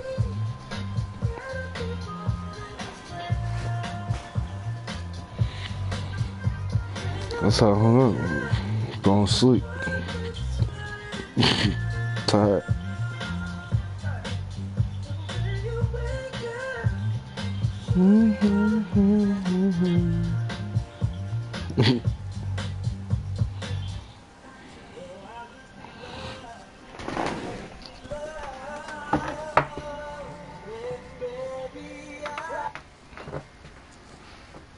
So I'm looking at it, Sal. The Lakers, LeBron James, are so far out of contention for winning an NBA championship, even if Usain Bolt gives you a PR. Even if LeBron James goes out and gives you a PR, you still can't win. So you have more to lose than you have to gain by playing the game. Oh, I love the example. I love the analogy. You went to my heart. You went to track and field, but I gotta disagree with 20 that. points or 10 points, by the way? Is it 10? Let's keep it in there. Yeah, the relay. 10 for relay. But beyond that disagreement, which is just factual. Winning the championship in basketball, series champions, right? Different than football. Not a series, do or die every time you go out there. And different than your example. When you're getting to the final race of the day, we know the scoreboard. And we know you have no chance based on the points. I'm gonna try to listen to this shit. Even though it ain't shit but scaring. I'm skip a Shannon. I did it for my neighbor. When I filled my son's prescription, my pharmacist told me that accidents can happen. He provided me with Narcan. I had to be prepared for me and the people around me. Be the one when it counts. Ask for Narcan nasal spray, naloxone hydrochloride. Learn more at Narcan.com. Sponsored by Emergent Biosolutions. At Vanguard, we know that this is more than just a retirement plan. This is your cappuccino. I wish niggas just give the big man a fucking It's your ball. rental car down memory lane. And weekends reuniting with friends from over the years. This is the future you imagined. And we're here to help you build it. Because at Vanguard, you're more than just an investor. You're an owner. I'm an idiot. I pressed the wrong button. Fund shareholders own the funds that own Vanguard. Vanguard Marketing Corporation Distributor. Welcome to the Undisputed Podcast. I'm your host, Jenny Taft. This podcast is the full show from today's episode of Undisputed from start to finish. They've got a busy slate, so skip Shannon. Let's get to it. You clean this shit. I hate you. Hate this nigga. I just want to hear what they talk about. It is indeed. It looks like you're dressed for a funeral. That's kind of why I want to do a phone. Because we talk about sports. I feel like talking about what we was talking about. He's been attacking your wardrobe all week long, but it's going to be a great morning. We're excited. Let's do this. Hey, you come with the king, you best not miss. The Lakers came up. I hate Bull, man. Ass. He be talking about dumb shit. As LeBron's squad still sits in ninth in the West. Oh, was that Greg? I think Greg Jennings. Lakers have admitted the possibility of moving Russell Westbrook to a six-man role. After the game, Coach Good corny as shit. Everything. All right, Lakers are in a free fall. Have they finally? I just want to hear what they talk about, so I could probably just say, "What the fuck are you talking about?" Sorry, Lakers fans. I'd love to tell you that the pain is not going to get much worse than this, but the pain can get much worse than this because they are, as you said at the top, they're still in the ninth spot. Now, they've lost 4 in a row. New Orleans Pelicans very much are on a little bit of a roll since acquiring C.J. McCollum and making that move. They've won 3 in a row. But for rock bottom, in my estimation, is you fall completely out of the playoff picture, completely out of the play-in tournament, and LeBron James decides that you know what, this is not worth it. I'm going to shut it down. I'm going to save myself. There's already some people out there who are connected to the clutch agency camp that are suggesting that that's what LeBron should do. He should save himself for another day and make sure that he's able to play when Bronny is eligible a couple years from now, his son, Bronny James. So that ultimately would be rock bottom. And don't ask me if there's still hope. Don't ask me if there's still a chance. I have tried to do my best to hold that candle in the darkness for Lakers fans about where things are, that all they have to do is get into the play-in tournament, and then all of their veteran experience will flip this thing on its head. But my goodness, you guys remember that commercial, the commercial where the old lady falls down and she says, help me, I've fallen and I can't get up. Like, that's what the Lakers look like right now. They look like they've fallen, and they not only can't they get up, they're not really interested in getting up. Like, they got swept by the Clippers. They got Reggie Jackson dancing on them in their building. How much worse can it get? Well, the truth is, sadly, it can get worse. And I'm past the point now of assuring Lakers fans that it won't get worse. It could get worse. Rick, I hear you, and yes, literally, can they go down deeper and hit a extreme rock bottom? Yes, but this is rock bottom. This is look. I have been pulling for LeBron and the Lakers for years, and this year, watching everything that you just said, you've been holding the candle in the dark. I've been hoping. I've been thinking about every scenario. It's just not working. And this is without AD. Even with AD present, it has not worked all year. When your coach, if you're in that locker room, imagine this. Imagine being a part of that team. Education leaders know not all online education is created equal. To get to the heart of what works for students and teachers, schools need a reliable, proven partner. FlexPoint Education Cloud has 20-plus years of experience creating engaging, standards-aligned digital courses for grades K through 12. They provide teachers with training and tools to inspire student success. Explore licensing options for your school or district at flexpointeducation.com. These people told a story about taking his pops to the strip club, and like his pops be like, "Check how she look." Right, so I thought that would be like a funny story because his pops can't see, but he in the strip club. Hey, and he said like one time he gave his pops all his money, like some singles, and the stripper took it from him. He didn't even know he was pressing his hips, and all the money was gone. Hold up, niggas in my cap, feeling it. I'm about to hear the witness it. Got my people feeling militant.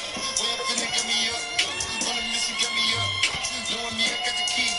I'm the vision I can trust, limited. Niggas in the cap, feeling it. I'm about to hear the witness it. Got my people feeling militant. Way up in it, get me up. On a mission, get me up. We in Vegas. We decided we were gonna come out here and do a couple of shows. We had some people lined up, but with the way everything is right now, man, we had people test positive for COVID. Couldn't even have the guests we thought, or shoot the cast that we thought. It's just getting crazy because I take it extremely serious. You know what I'm saying? Like, I was finna cancel Christmas for my whole family because my old lady coughed twice. You know? I told her, I was like, you get tested. Oh, we ain't going to see my parents on Christmas Eve, right? And your people can't come here on Saturday. This would be a very merry Baton Rouge Clark Christmas. And I get it. Like, I be tripping. Do y'all, like, how y'all see it, though? Because, like, it messed up everything we came out here to do. It changed the world. It changed the world. Really, COVID changed the world. How everything does, everything goes down. We down at the casino, we hanging out. Right. And it changed everything. But how do you navigate it? For me, you just gotta live. This is just pretty mind-blowing. The experts don't know what's going on. They tell you quarantine for 14 days, then it's 10 days. Now it's 5 days. They say it's 6 feet. Then I saw a special where they said it's more like 9 or 12 feet. You know, they really don't know. They're saying you get it once, or you be immune. You got antibodies, you got this, you got that. I know 10-year-olds, right, that's had it twice in a span of 4 months, and he's vaccinated.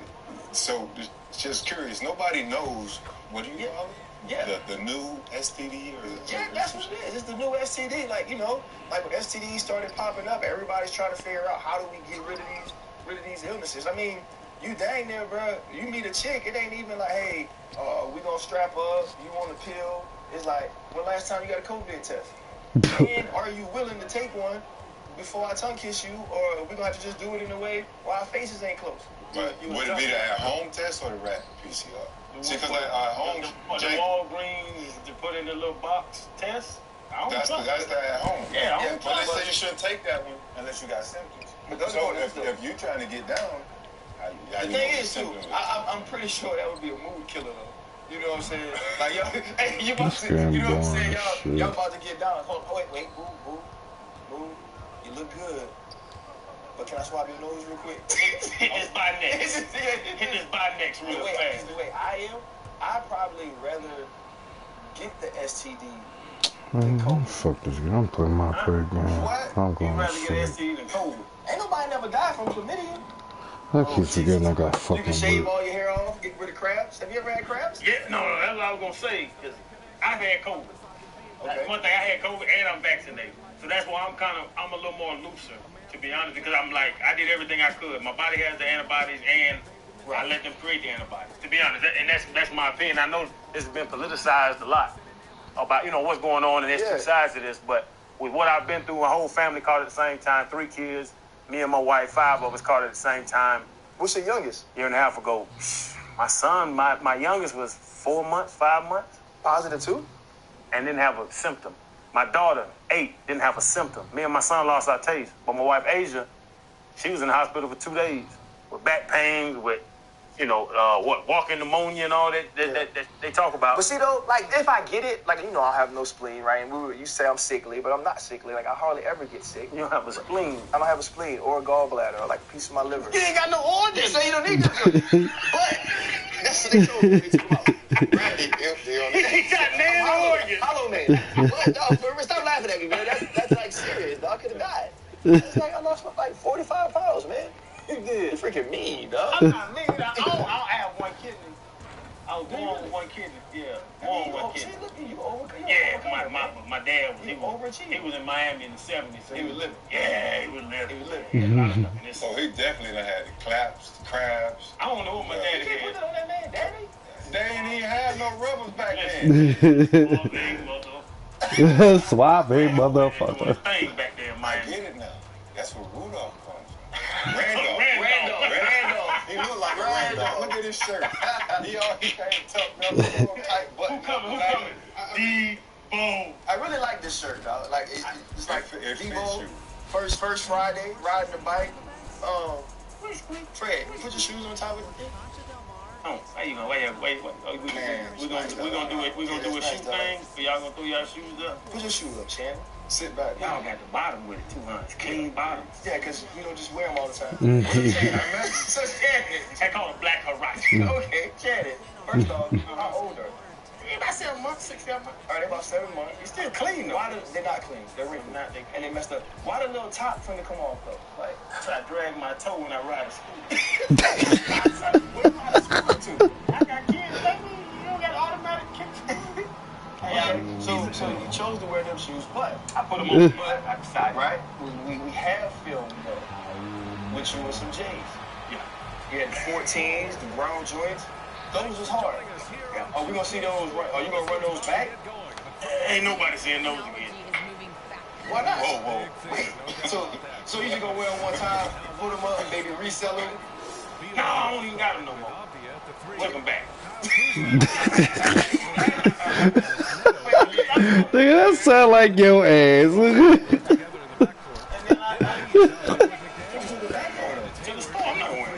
I ain't wearing them no more. That sound like your ass. So you brought it somewhere somebody can get it for cheap or for free?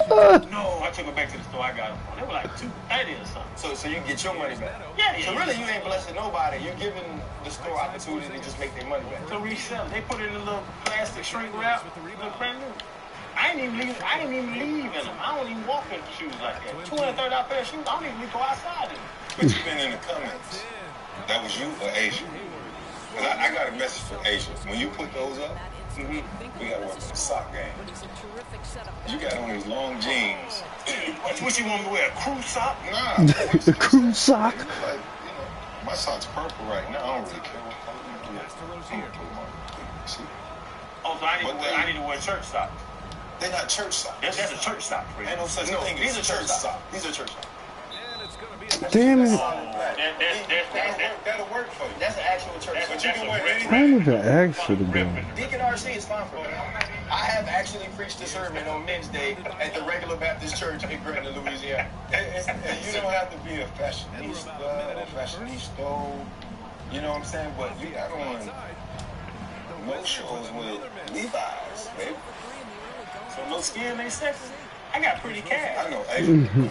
And Asia get on me. My wife get on me. You know, she's a stylist. She get on me. But I got pretty cash. I do trust her, but I don't like to shop. She like to shop. When we shop, I act funny. She gets mad. Like, all that going on. I don't even want to try stuff. Do you have a lot of interesting dynamics in relationships in your life, right? Like you just spoke about, you want less men to want your wife, so men that ain't worried about women are I love me a homosexual man. I do. Don't say it like that, Chan. I do. You have to explain that and say that a different way, Chan. Some of my tightest buddies are homosexual men because the fact that they're pleasant dudes, they're fashionable, smart, you know what I'm saying? Like, and they're not trying to hit my wife, they're trying to hit me, and I can hold out. Right? Nobody gonna hit me. I'm trying to get to the Man, this dude, your mouth so loose. It's so loose. But you were telling me a little bit earlier, I just found it interesting. Like, you were talking about your So no way, boy, no way, me. No, hey, you know. You were telling me about your pops. The fact that your pops played ball too. I didn't know that. Yeah. I actually played for the Dolphins. We're the first father and son to ever get drafted to the same team in NFL history. The first. My pop got drafted in 1974 in the 6th round to the Dolphins. I got drafted in 05 in the 3rd round to the Dolphins. The Matthew boys played for the Patriots with his uncle and his dad. Like, there's other people that played for the same team, but me and my father the first father and son to ever get drafted to the same team. Did they publicize that a lot when you came up? This is the first time I've ever heard it. Yeah, they amped up in Miami, but they didn't really. It wasn't like a big time story. Because to be honest, you know, my dad wasn't the All Pro guy, and I wasn't the All Pro guy, so it didn't get as big as like Clay Matthews and his pops and uncle and all that. Yeah, like that stuff happens down the line after people play for a long time, and then they figure out. But I know you was telling me that like y'all didn't talk for a while. And I think that's an interesting dynamic to me because now you're saying that you guys are so close, and I love that because it's almost like, all right, man, what happened or whatever it was, and now we can have this grown-up relationship. That's the one thing I see, and it's great with you and Jordan. It's great with you and your son. Meeting you, your son, talking with them, talking with y'all, and seeing y'all dynamic of being so young and being that close the whole life. But my pops and my mom, Pauline, they got divorced when I was almost 10, and we moved away. And that's one thing, just a teaching experience for, you know, people out there, is that the grown-ups are the ones that have to be the people that make that right. Right. Yeah. And that's who it is, the grown folks. And I know y'all have, you know, different, you know, kids with other women, and I don't know what y'all been through with it, but when my mom and dad broke up, it was so divisive between them that the kids felt that. Me and my two sisters felt that. And so with my mom and dad being at odds, then it kind of created something at odds with me and my pops. Yeah. And it stopped all through college. I ain't talked to my pop. I'm at Florida. He lived in Tampa. He's like 2 hours away. And I'm playing at Florida. I'm all SEC, all American. I'm balling out. You know, I'm sure people talk. He told me now that we're tight. People talking to him about, hey, your son is this, your son's that. I love your son. And we didn't have a relationship. And sitting there and being a part of it now as a grown man, seeing it and coming back to it and seeing that was the wrong thing, but the divisiveness between my mom and dad hurt me and my dad's relationship. And I think ultimately it hurt me and my mom's relationship as well. So any parents out there that are in that position, like, you don't understand what that does to the kids. You gotta let that go. Like, you gotta worry about the children, worry about what they need. I needed a father. I needed a male figure. I needed a guy that my dad was a 3-time All-American at Penn State. I'm an All-American. Like, we had a lot in common. But to make it happen, like for me, that's not where everything ends up. It's about the relationships that develops through your experience together. You know what I'm saying? It's the time I wanted to jump in the back seat and fight Jordan one day because he said something stupid to me. And the next minute we were talking about the football game.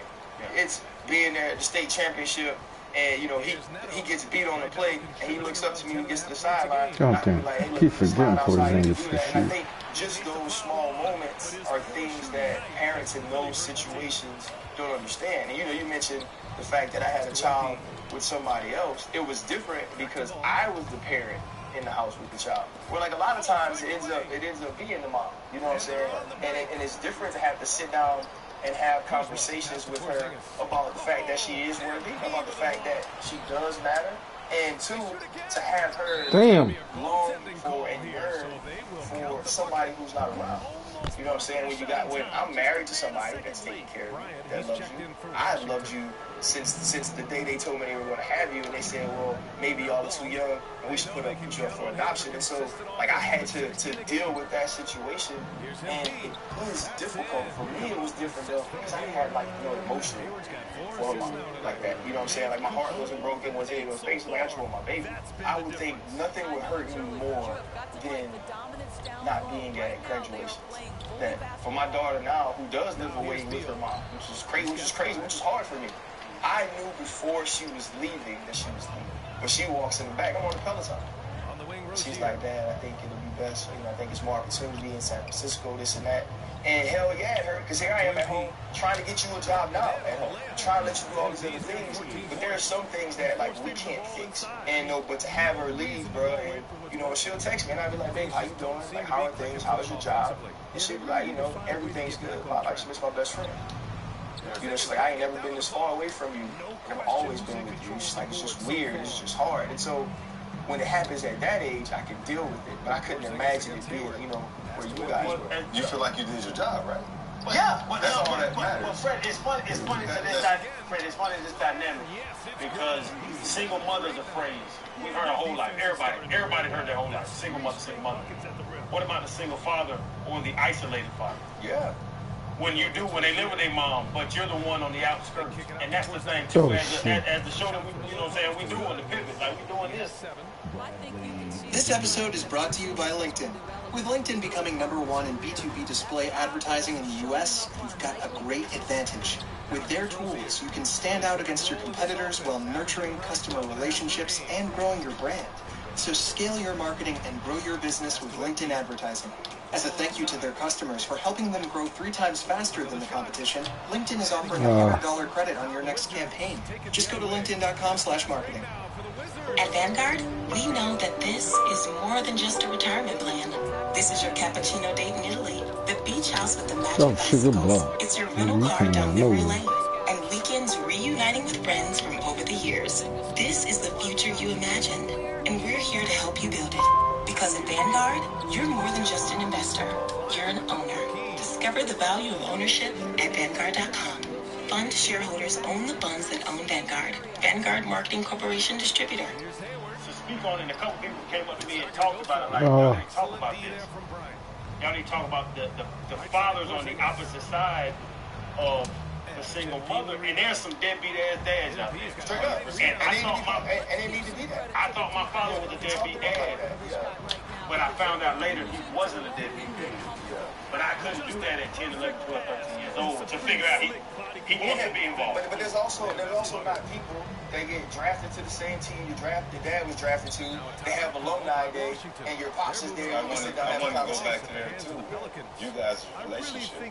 You know, what was the pivot? What was the change in your relationship? I'll tell you, Nat Moore, great slot receiver in Miami. Dog, he's some big. They made a name up for him. Nat Moore's a great dude. He's like an uncle to me. Knew him as a kid, and even when I got to the Dolphins, and they have an alumni day in camp. When all the old dudes come out, y'all have a barbecue after practice. And Nat came to me because Nat knew my father and knew me. So he came up to me. He was like, "I know you and your dad aren't on speaking terms, but I want to invite your father to a little bit." You guys not being on speaking terms. Was it you? It was me. Why? Did you feel that he did something to your mother, or it just wasn't there? Like, I want to know what. I live with my mom. She was a supporter. She fed me, put a roof on my head. She clothed me. She was my everything. She would get the check. She would get that government check. She would get that child support. But she pushed this separation between me and my pops that I couldn't mend as a 15, 16-year-old. But did you feel like at that time the man of the house though, or no? Like, did you feel like you had to, like, because, you know, like, sometimes cats start to think, like, young men, I have to protect my mom now. I have to be on her side. You know, and so you hearing these things, and you like, is it almost a betrayal that she feels this way about this certain person, and I'm now longing for that person, and I'm now trying to talk to her, and be with her. I need to show I'm rocking with her and nobody else. You gotta pick teams. Like, it's two sides to it. You gotta pick a team. And I picked the team of the person I see every day, the person that wakes me up for school, the person that drives me to school, the person that feeds me, the person that takes me to football practice, baseball practice, basketball practice, track.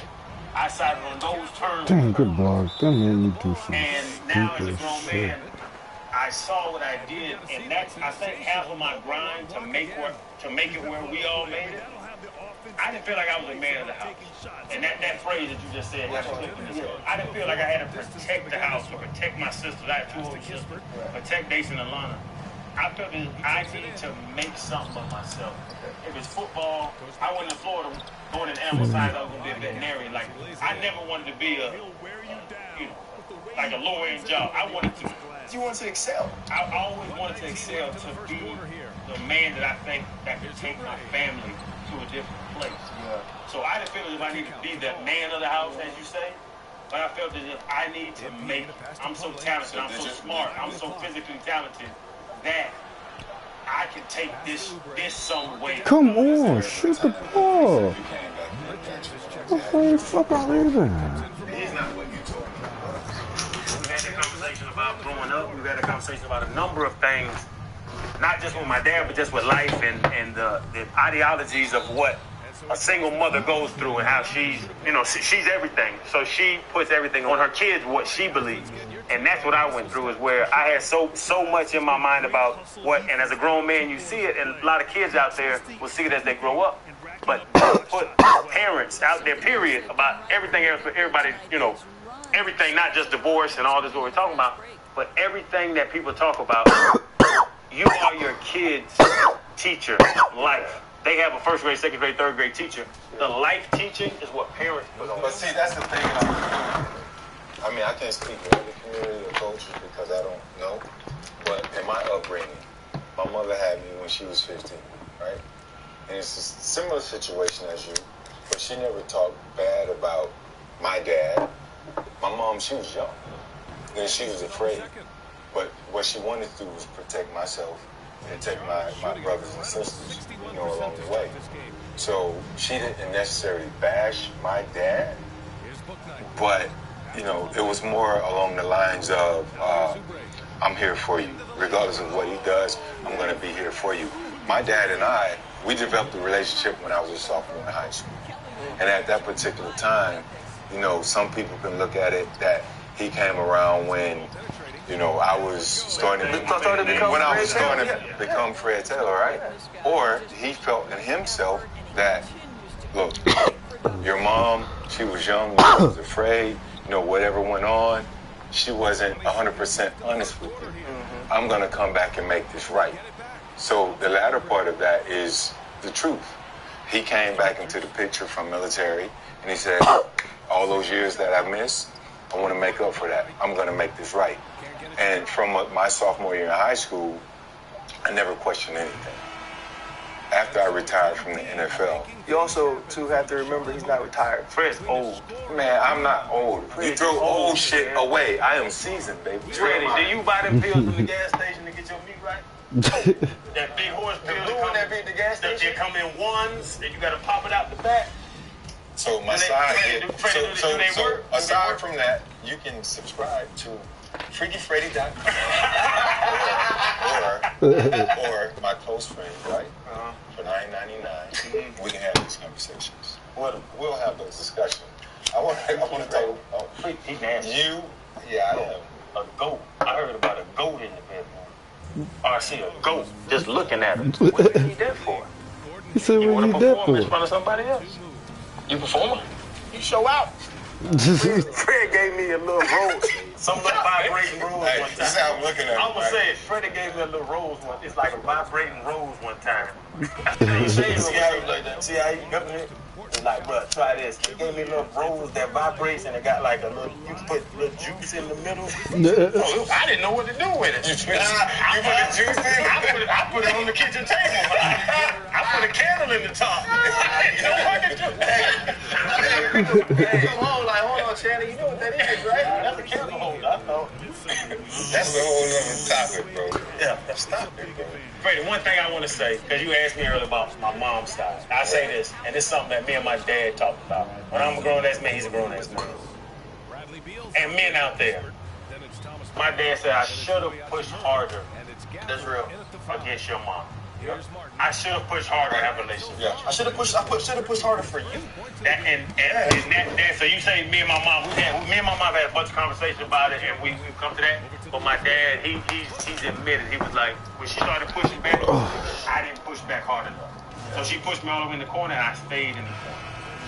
And any man out there that has a child with a woman that you're not with, fight for your kids. There's only a small percentage of guys that do it. Because more people should do it, Fred. Right. We take a little longer to mature than women. Women are ready right now. Men aren't.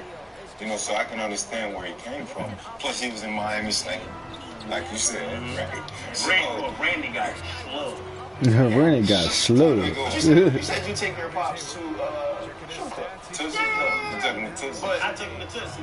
But you said your pops, he can't see what's going on. He's blind.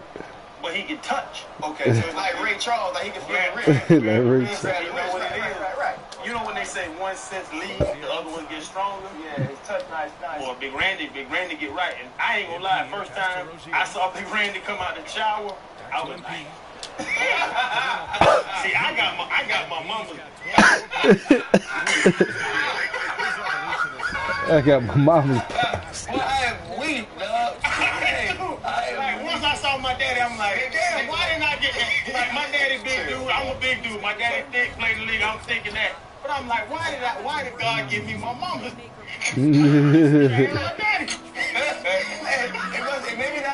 Maybe penis come from the mama side of the family. Like if your mama daddy tall, then you'll be tall. So maybe your mama daddy was tall, but my mama daddy wasn't tall. My daddy was tall. So you got your daddy height, but your mama meat. My mama dang, dog. And I'm like, damn, why did I get that side of the meat? My mama meat. I got 3 babies now. I can throw it down if I need to throw it down. But if somebody is working. When my wife says go deeper, I tell her I don't got no nothing. She says we had a hell. Hell to hell. See how I'm shaking? We had a hell. Dang, glued tight as hell and everything, dog. You done get damn hip flexors. Yeah, everything. Booty tight, trying to. I don't know. They say you measure your meat. I measure way back from the ruler. Come up with the ruler. Where you supposed to measure your meat from? Hey man, there's no way they allow us to keep doing shows. We'll never do a show without a guest. We need guidance. We need somebody to ask questions to. We need to know where the hell the topic is going. Listen, I just when we start these things, I'm like, all right, I got a pretty good thought process of how this conversation could go. That does not work with y'all. Listen, you know what we didn't talk about COVID, chlamydia, crabs. Yeah, we talked about crabs. No, you didn't finish. You were trying to get there, but no, this is knowledge for people out there. The crab community. The crab community. I don't know. I didn't think they got them in those shits. I was in Florida. I was running. That's before I met my wife and all. You know, I was running. She understands. She heard the story before. Wow. So I'm out there running. I got me some little divots and doubts. Practice. Practice, we warming up. And I don't know if anybody know. I found out later that moisture excites the crabs because they want to lunker down in your hair. I didn't know at the time what was going on, and I didn't know who gave them to me. But I go to practice, and we do some warm-ups. I feel some itching, and I'm like, okay, well, this is not normal. So then we really get into practice, and I'm shaking, and I can't even go in. I told Coach Charlie Strong, I'm like, Chuck, I can't go in. Charlie Strong, my defensive coordinator. He's like, I said, Chuck, no, I can't run today. Just in the game. I was like, no, Coach, I can't go. So then they go deep 1D again, and I'm just All-American at this time. Like, they're like, we got to get ready for this game. I'm like, no, Coach, I'm not going in the game. Like, why? I don't want to sweat no more. Like, why? So now Ron Zook, he comes out. Where are you at? I said, Coach, I can't. It's itching. What do you mean? What do you mean it's itching? I said, yeah, my man's itching. My man parts is itching. He's like, well, what happened? I said, I don't know, Coach, but my man parts is itching. I don't know, Coach, but my man parts is itching. Just go inside. Just get out of here. So he excused me from practice. Run inside. The moisture again excites the crab. They lunk it down because they want to lay eggs in your follicles. I didn't know. So I go down, trying to take a shower, and as I take a shower, I start itching more because the crabs are now lunkering down and putting their little crab claws into me. And I'm like, damn, this hurts. End up going to the trainer's like, this isn't normal. Yeah. This isn't lice. I thought I could get a little brush and brush them out. They're like, no, the little eggs are small. You got to suffocate them. So I had to go home. I had to take a bucket of peanut butter, and you got to rub peanut butter all over your man pieces and all around the head. Peanut butter sauce. Peanut butter. Peter Pan. No, this was public brand. I had no money back then. And it was smooth. You can't use crunchy. Who was in crunchy? So I used the creamy, and I had to sit there with the creamy on me. You are terrible. So I got public brand creamy. They got it ready. Put it on. Yeah, set it there, and then slowly it started stopping because the crab cream. What's the message? I just taught people how to get rid of crabs. I just taught people that moisture really lunk it down. I taught them that crabs lay eggs in your follicles. Fred, you're not listening. That's your problem. So basically, what happened is we got a chance to do a podcast together without a guest, and it started at COVID, which is a very serious situation. It then moved to STDs, which can be a very serious situation. We just don't speak about it that way. We got to parenting, very serious topic, and we finished on crabs. So, like I said, I really enjoyed our last podcast together without a guest. I don't eat seafood. Because you had the crabs. Crabs scare me now. I hate y'all, bro. It's 2022. There are self-driving cars, plant burgers, and tourists in space. The least your phone could do is download entertainment at a flash. For that, you should get AT&T 5G. AT&T 5G is fast, reliable, and secure. Want to make sure your phone service keeps up with what you need from it? Get AT&T 5G. It's not complicated. 5G requires compatible plan and device. 5G may not be available in your area. See att.com/5G for details. Oh. You got there. Okay, the game's all back together. Oh my God. You got to clean your arm. Dog, look at dog right there. You got a new shirt now? That's his queen. See my dog, a new shirt. I'm fired up with him right now. Yeah. Yes, sir. That's that good point. Hold up. Niggas in the cap feeling it. I'm fucking here to witness it. Know my people feeling militant. Way up in it, get me up. On a mission, get me up. Knowing me, I got the key. On this vision, never trust. Trust. Limitless. Niggas in the cap feeling it. I'm fucking here to witness it. Know my people feeling militant. Way up in it, get me up. On a mission, get me up. You know how to use FaceTime. See what happened? But that is 8. I just know it got the little one camera on the back, so I know that joint ain't updated. Bruh. What it is, man? You got that 86 kid on the way? Is he here? Right here. Almost here. We on that. We about to crank up the pivot. Yeah, if they lean left, we going right. They lean right, we going left. Off the backboard, though. That's what we do. The fellas all here, bro. Hold on, let me swing you around. Now, what the phone? Yeah, man, the fellas all here. Papi Ocho. No, we gotta call you Papi Nueve now. Nueve, hey. What's up, bro? Man, what up? I know you like these colors too. You saw them for a long time. Yeah, I used to run with the colors all the time. You was a lie. You used to be signing peace treaties for the game, man. Hey, you was in daddy mode a long time before this, man. You was sitting down chilling. He didn't want to see you, RC. That's what I hear. He didn't want to see you.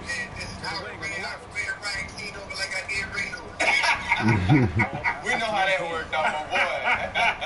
Take care home, dog. We all saw that deal, bro. But it's cool, man. You look good. You look happy. You was happy. I'm pretty happy to be down days after 365. I might have one or two bad ones other than that. I'm good. Oh, okay. After you know, straighten up. Get the baby, straighten up, get the baby right. He gonna come over here and fool with him. He's still on the budget. I got you.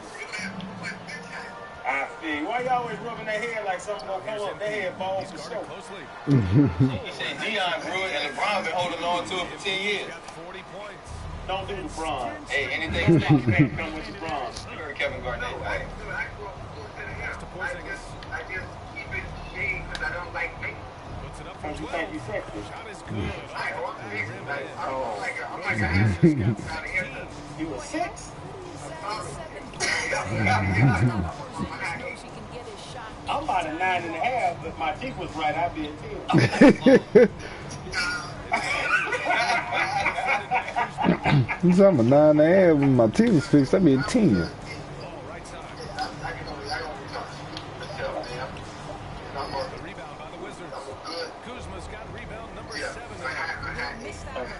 Strong eight. Oh, let him take whatever she wants. That's all that matters, though. You ain't no damn kid. You need to change. Give me the change if I get somebody down on your ass. I'll take this for a 12, I feel like right now, then, though.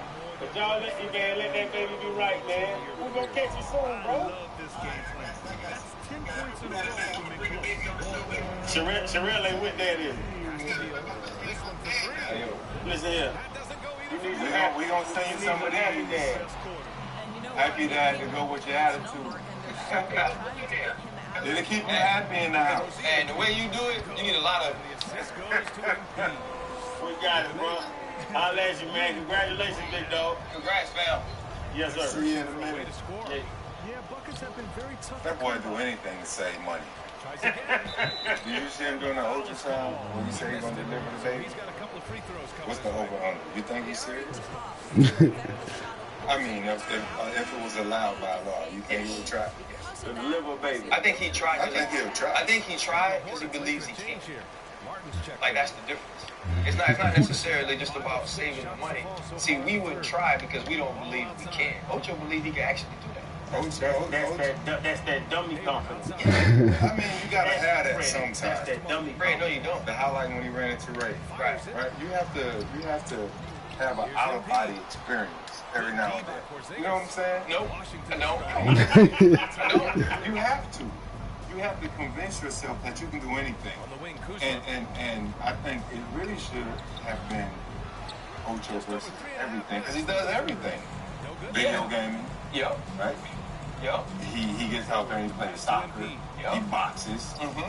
He's talking about delivering babies. Yeah, listen. For me, it's Ocho against everything. Listen, it's Ocho against everything, but it ain't gonna be Ocho against that baby.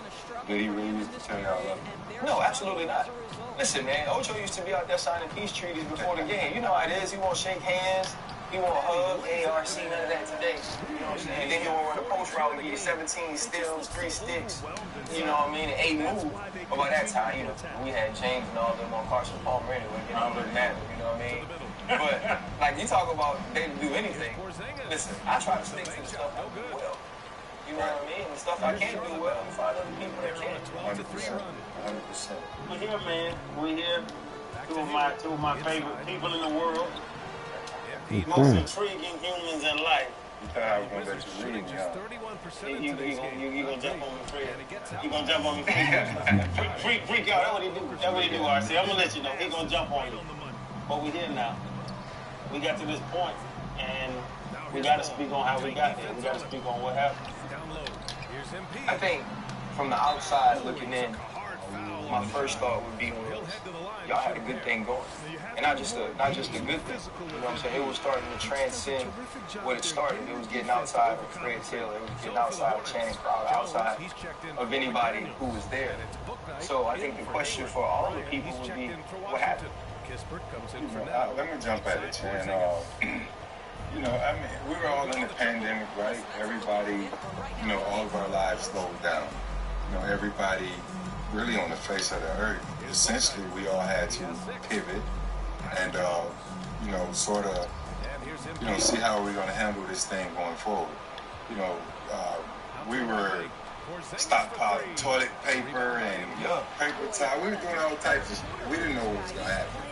We just had these conversations about doing something to get out the house. And we ended up doing something special that was a, you know, cultural movement that we all participated in. It's great.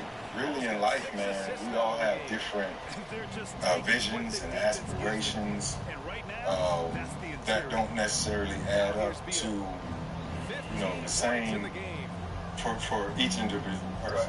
But it's something like that, though, fellas, where you feel like, okay, we come together to start this thing, and you don't necessarily start it understanding the destination, right? Everything we've ever done in life has been about a process to get there, right? You started in that process, but then it turns into a phenomenon, right? And culturally, it turned into something that people like me, people that look like me, women, and now all kind of different genders, colors, all these people are coming to see y'all because it was real talk, right? It was about what was going on in the world from a perspective that you couldn't get anywhere else, right? They weren't putting that on network TV. And so is it a situation where you feel like, man, you know what? It's so different from what all we want that we have to go a different direction. Yeah, it just moves so fast. Yeah. Things move so fast and it evolves so fast that we never, you know, button up our own business. Right. You know, and we hit a home run. Yeah, you know, we hit a home run. We couldn't run fast enough to get back to home plate to get things tightened up. So, you know, throughout the whole process, we were trying to figure it out. You know, in good faith, we were just trying to figure things out. And unfortunately, as black men, we failed in that sense. And I can honestly say, see, the one thing about me, I'm always trying to be transparent. You know, I'm not pointing the fingers at anyone. Myself, I'm included in that. You know, I could have done some things differently to what we like to say is button up the business. And I didn't necessarily take advantage of that. I was moving slow, thinking, no, it's going to happen. You think it's going to get to a point. Right. And, did you see it the same way?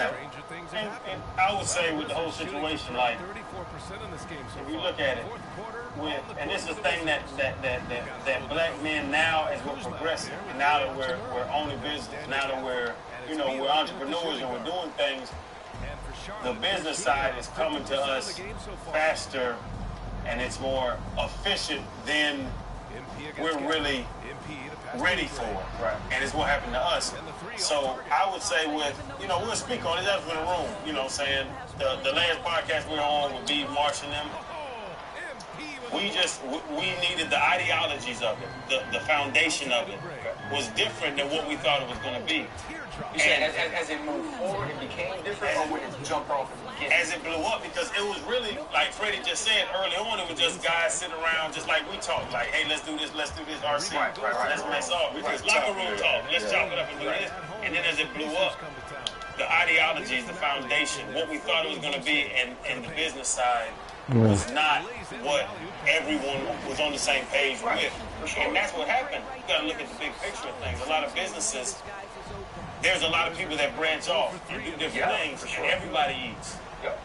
And there's, you know what I'm saying, nobody should be upset because you set a standard and you've showed the world what you can do.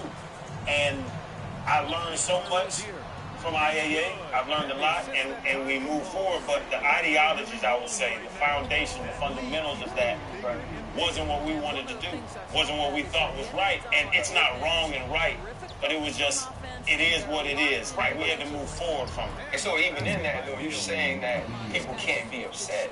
But people are Yeah, upset. 20 Right? If minutes. you, just being straight up, if you pay attention to what people are asking for now when they, see an IAA post, right? Or wondering where Fred is, right? Wondering where Channing is. I knew y'all from ball. You see what I'm saying? Like, you were a great player. You were a really good player. Like, that's what I knew. But I got to know the men. And people started to fall in love with the men. Like, they forgot you could run the football. They forgot that you tackled. All those things went away. And it was like, these dudes are teaching. You know what I mean? And so you say the ideologies and the foundations and those things didn't match up anymore. Did it not match up so much, though, that you couldn't fix it? Did you try to fix it? Did y'all try to get it right before saying, you know what, I got to wash my hands of it and be done? I won't speak for Freddie, but we tried to work it out. We had meetings, just as men, talking about what you need to do on the business side. We had meetings, a number of meetings, just as men, and talked about it. And it was a disconnect with what we wanted to do. What we thought the path we were walking down, and there was another path that, B was walking down. And it wasn't the same path. And as we continued to talk about synergy, it was the synergy started moving apart, and we said, well, we'll move on, and we wish the best. And I think I want to speak to Freddie on this. We wish the best for all of that. But it's something that we wanted to do differently and think that we can capitalize on something else because of the fact that the foundation of it, how things were set and how things were established, just wasn't something that I was comfortable with. Right, so now, like we were talking about what y'all built, right? The cultural phenomenon. Part of that culture is based on the individuals involved. And now there's a gap. You know what I'm saying? Like now there's a piece missing. Now there's a hole in the world that y'all were a part of building. And we've been saying pivot, we've been talking about pivoting, and obviously that's going to be a word we use a lot. So what do we do? What do y'all do? That's one of the processes of life. So if there's ever a gap, it is a gap. And basically for me, the gap, is vertical. Okay, right? And I'll be damned if I come back down to try and fill a gap. If you're here, you got to come up here and match my energy. You got to come here and meet me there. People ask me, so where's Freddie been? They would say, where's Freaky been? That stuff. And, basically, for me, it started me going on vacation. It had nothing to do with anything. And me and everybody else that was, over at IAA, everybody's cool, everybody's cordial. And I think at some point I mentioned, one of Coach Belichick's lines when he said, do business as business is being done. Right? Yeah. And I think we all have to do that in life. That's real. And if it isn't, satisfactory to your standing or what you believe in personally, you have to pivot. You have to change directions. And even if it takes you, going out on your own and whatever risks that are associated with it, you got to take that. Is there fear in that? Because the first... Don't flinch. I will never see it. When I put on my helmet to come see y'all, you know what I'm saying? Don't flinch. It's part of the game. Yeah, it's part of the game of life. You know what I'm saying? I remember commercials when D-Wade first came to Miami. Right. They had him falling all over the ground. What was it, fall 7 times, hit him 8, something like that. Yeah. He kept getting up. So what's the fear? What do you fear? This is a game we all got to play. We don't know what the outcome's going to be the end game. But the end game got to always be, the mindset has to always be the long game. So his mindset is entrepreneurship, and I support that. I'm going to support, being everything he does, from everything, and I'll say this, from House of Athlete to IAA, to everything he does, I 100% support that. Hell, if I can be invited as a guest, I support that. That's what I want to do. And it's just that, you know, I felt that the timing was right and sufficient to go and do our own thing. And we're here now, and there ain't no looking back, and that's what it is. And this is the other thing, too, is that This episode is brought to you by LinkedIn. With LinkedIn becoming #1 in B2B display advertising in the US, you've got a great advantage. With their tools, you can stand out against your competitors while nurturing customer relationships and growing your brand.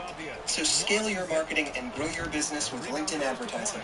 As a thank you to their customers for helping them grow 3 times faster than the competition, LinkedIn is offering a $100 credit on your next campaign. Just go to linkedin.com/marketing. if you think about it, all of us, everybody out there has a job, right? Your co-workers and your friends, your tight friends, the best men at your wedding party and all them. How many people that you work with that are your business partners are your best friends? Well, even in the locker room, I just try to explain to people, all my teammates ain't my friends, all my friends ain't my teammates. Yes. And to that point where, like, you know guys that you just play with and that you tight with. You know guys that you can work with and you can grind with and that you just have to be friends with. And I would say most of my best friends, my tightest dudes, my aces, the best man, my wedding party, I don't do business with but maybe 1 or 2 of them. And it's fine for them. And then my co-workers, they don't get invited to my kids' birthday parties. Right. And like, it's not a knock. And that's the crazy thing. It's not a knock because there are people always in the middle. People that get invited to some parties. Not all of them. And not all of them. And there's always in the middle. But if you really think about it, you're tight friends to your co-workers. There's 2 different angles. And the business side of it makes that. And as a businessman, you have to decide that who you deal with and who you want to do business with and who you can just vibe with, chill with, drink with, party with. So what happens when this starts, though, right? When it was him. When it was him. Right? Because eventually that's what everything comes down to, right? We live in a blame world. We don't live in a world without fault. We don't look at things falling apart and accept the fact that things just fall apart and things don't work out sometimes, right? That's not what happens. And so now, as y'all move forward, as we make different decisions, as we decide to try different things, how do you move on and then now not be compared to that? Not be why you left that? Why is this no longer? We can't control that. First and foremost, like whatever we do in life, no matter how you move, you can't control the outside noise. And I keep going back to this because it's something that got the Patriots to be as successful, you know, the best team in the last 2 decades, hands down, right? And one thing Coach Belichick would always say, it would be my last time referencing, you know, that. I know, man. I can keep talking about it. It won't be. Hey, you gonna bring him up all the time? He gonna bring him up. It's like he's playing there a decade. Freddie was there for 18 months. Like he's playing there a decade. I wasn't, but that's the thing, right? Success loves consistency. That's what you're gonna get from Coach Belichick. It loves urgency. It loves speed. That's what we got to do. 100%, right? And I think that when you look at comments and the fans and, you know, where we started, where IA, you know, we have an amazing fan base. We did something that we never thought we were going to be capable of doing. We just did something just to go out there and pass time and talk our life experiences, and then it evolved. It felt like therapy, honestly. Like watching it, 100%. Watching it felt like therapy. 1,000%, right? You can't get away from that too much. Yeah. You know, you can tweak and do this and that, but your core, your base is supposed to be where it's supposed to be. You know what I'm saying? It's supposed to be. The main thing got to be the main thing. And that's the same thing that Coach Belichick will basically always say. You know, I don't think that we will get away from that. So exactly. So what now? Right? Like we sit here. Obviously they're gonna see how it looks. Right? They understand. They know who the hell we are. Right? They've seen us. They've seen us in this world together before. You know what I'm saying? Like I'll be honest. You know, just to talk about me and doing this. I remember when I got the call, like, hey, RC, do you want to do the show? I was like, hell yeah, I want to do the show. You know what I'm saying? I was like, that sounds like a good time to me. But it was also too, you wanted to be around that energy. You know what I'm saying? And quiet is kept. My wife don't really like me to leave the house. You know what I'm saying? And it was during the pandemic. And I was like, I've been home 2 years. You know what I'm saying? And I remember having the conversation, why you gotta go do that? Right? You do TV all the It's time. crazy you say that. We're gonna come back to that. He said his wife don't like him to leave the house. There's some people wife that's okay with them leaving the house, and So that's what I heard to it. They don't like that. Hold on. Not because they don't like the plan. Your wife don't want you. You Channing. Sometimes they enjoy you walking out the door. Channing, that might be Johnny the Fool there walking in the back. Yeah, the other thing is though, you the man that just said you like it when people take themselves out of the running from hitting on your old lady. Oh yeah. I like a gay person. I like a gay man. A gay man now, because he ain't gonna try to hit my wife. Fred, only person I care about is somebody that's trying to hit my wife. You want to have sex with somebody? Have sex with him. As long as it's not my wife. It's not your lady. Yeah. And if you like boys, my wife is not a boy. You talking about consistent? He's consistent with that. I'm consistent. Never change. But you know what though? Like that's what you want though. You want people to show up, right? Like when I come to work, like I talk about people I work with, and I hate people that do this to me. You know what I'm saying? Like don't come in one day and be an a-hole to me, and then the next day won't be cool. I don't like that, right? Like if we got beef, let's have beef every day. Cause I know what I'm walking into, right? If we rock together, let's rock together every day. And I think that's what people cling to, right? That's what people, when people show up to see you, they want to see you to the same every day. I want to know what the hell you're going to be thinking and just let you tell me. And I think that's what y'all have been able to do. But we're talking about bigger, like, this is the next move. You know what I'm saying? Like, this is the next thing. What do you want this to be? The name came up with the pivot. That's something that we all got to do in life. Right. That's something we had to do when we retired. Right. It's something we had to do when, honestly, early on, we figured out that, damn, we might make it in this football. Yeah. You know what I'm saying? Like, you got to pivot. I don't know if y'all thought, I never thought I was going to make it to the NFL. Even when I went to Florida, I was like, okay, yeah, I'm going to go get me a degree or something. And then I was like, damn, I got a shot. Damn, all SEC. These might give me some money someday. You know what I'm saying? Like, so I even kind of turned it there. But the pivot, what do y'all think? It's funny, athletic-wise, life-wise, and all that. What would y'all say y'all's biggest, hardest, most difficult pivot was? I'm going to let the OG go first. Because I got to think about this. I've been through a lot of life. Nah, I mean, for me, it's easy, really. I used to be out in them streets heavy. You know what I'm saying? Miami, man, out in the clubs 5-6 days a week. You know, and off just doing things, and I was right on the edge. You know, my career could have went either way, right? I used to hang out in the hood in Miami. I used to be on the beach. I used to do all types of stuff. But what was most important for me was, football. You know, I never necessarily took it for granted. But I had my fun, and because my abilities was here, right? And I would just show up to the stadium after partying all night, and boom, I can still whatever, bro. I used to Ted Fred ass up. So I hit him in the back. I hit him square in the back in the preseason game. See, hit him in the back, listen. But that don't matter. That made me feel better because he's a Hall of Famer. Yeah, he's a Hall of Famer, but you can't. Remember, I just said some things never change. Can I finish? My bad. Thank you. My bad, Freddie. Thank you. I used to tell your ass up. Now, I felt my career was most important.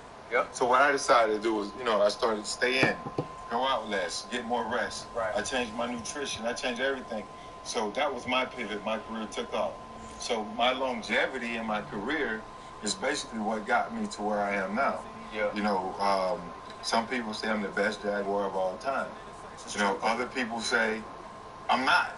But I'm 1A or 1B. I think those people have been binge drinking all night. They're crazy. Right. But that's just part of it. You 1B, who 1A? Brunel? No, me. I'm 1A and 1B. Anything associated with number 1 in my mind. Oh, so you Alpha and Omega? Okay. I was gonna say, but who? Yeah.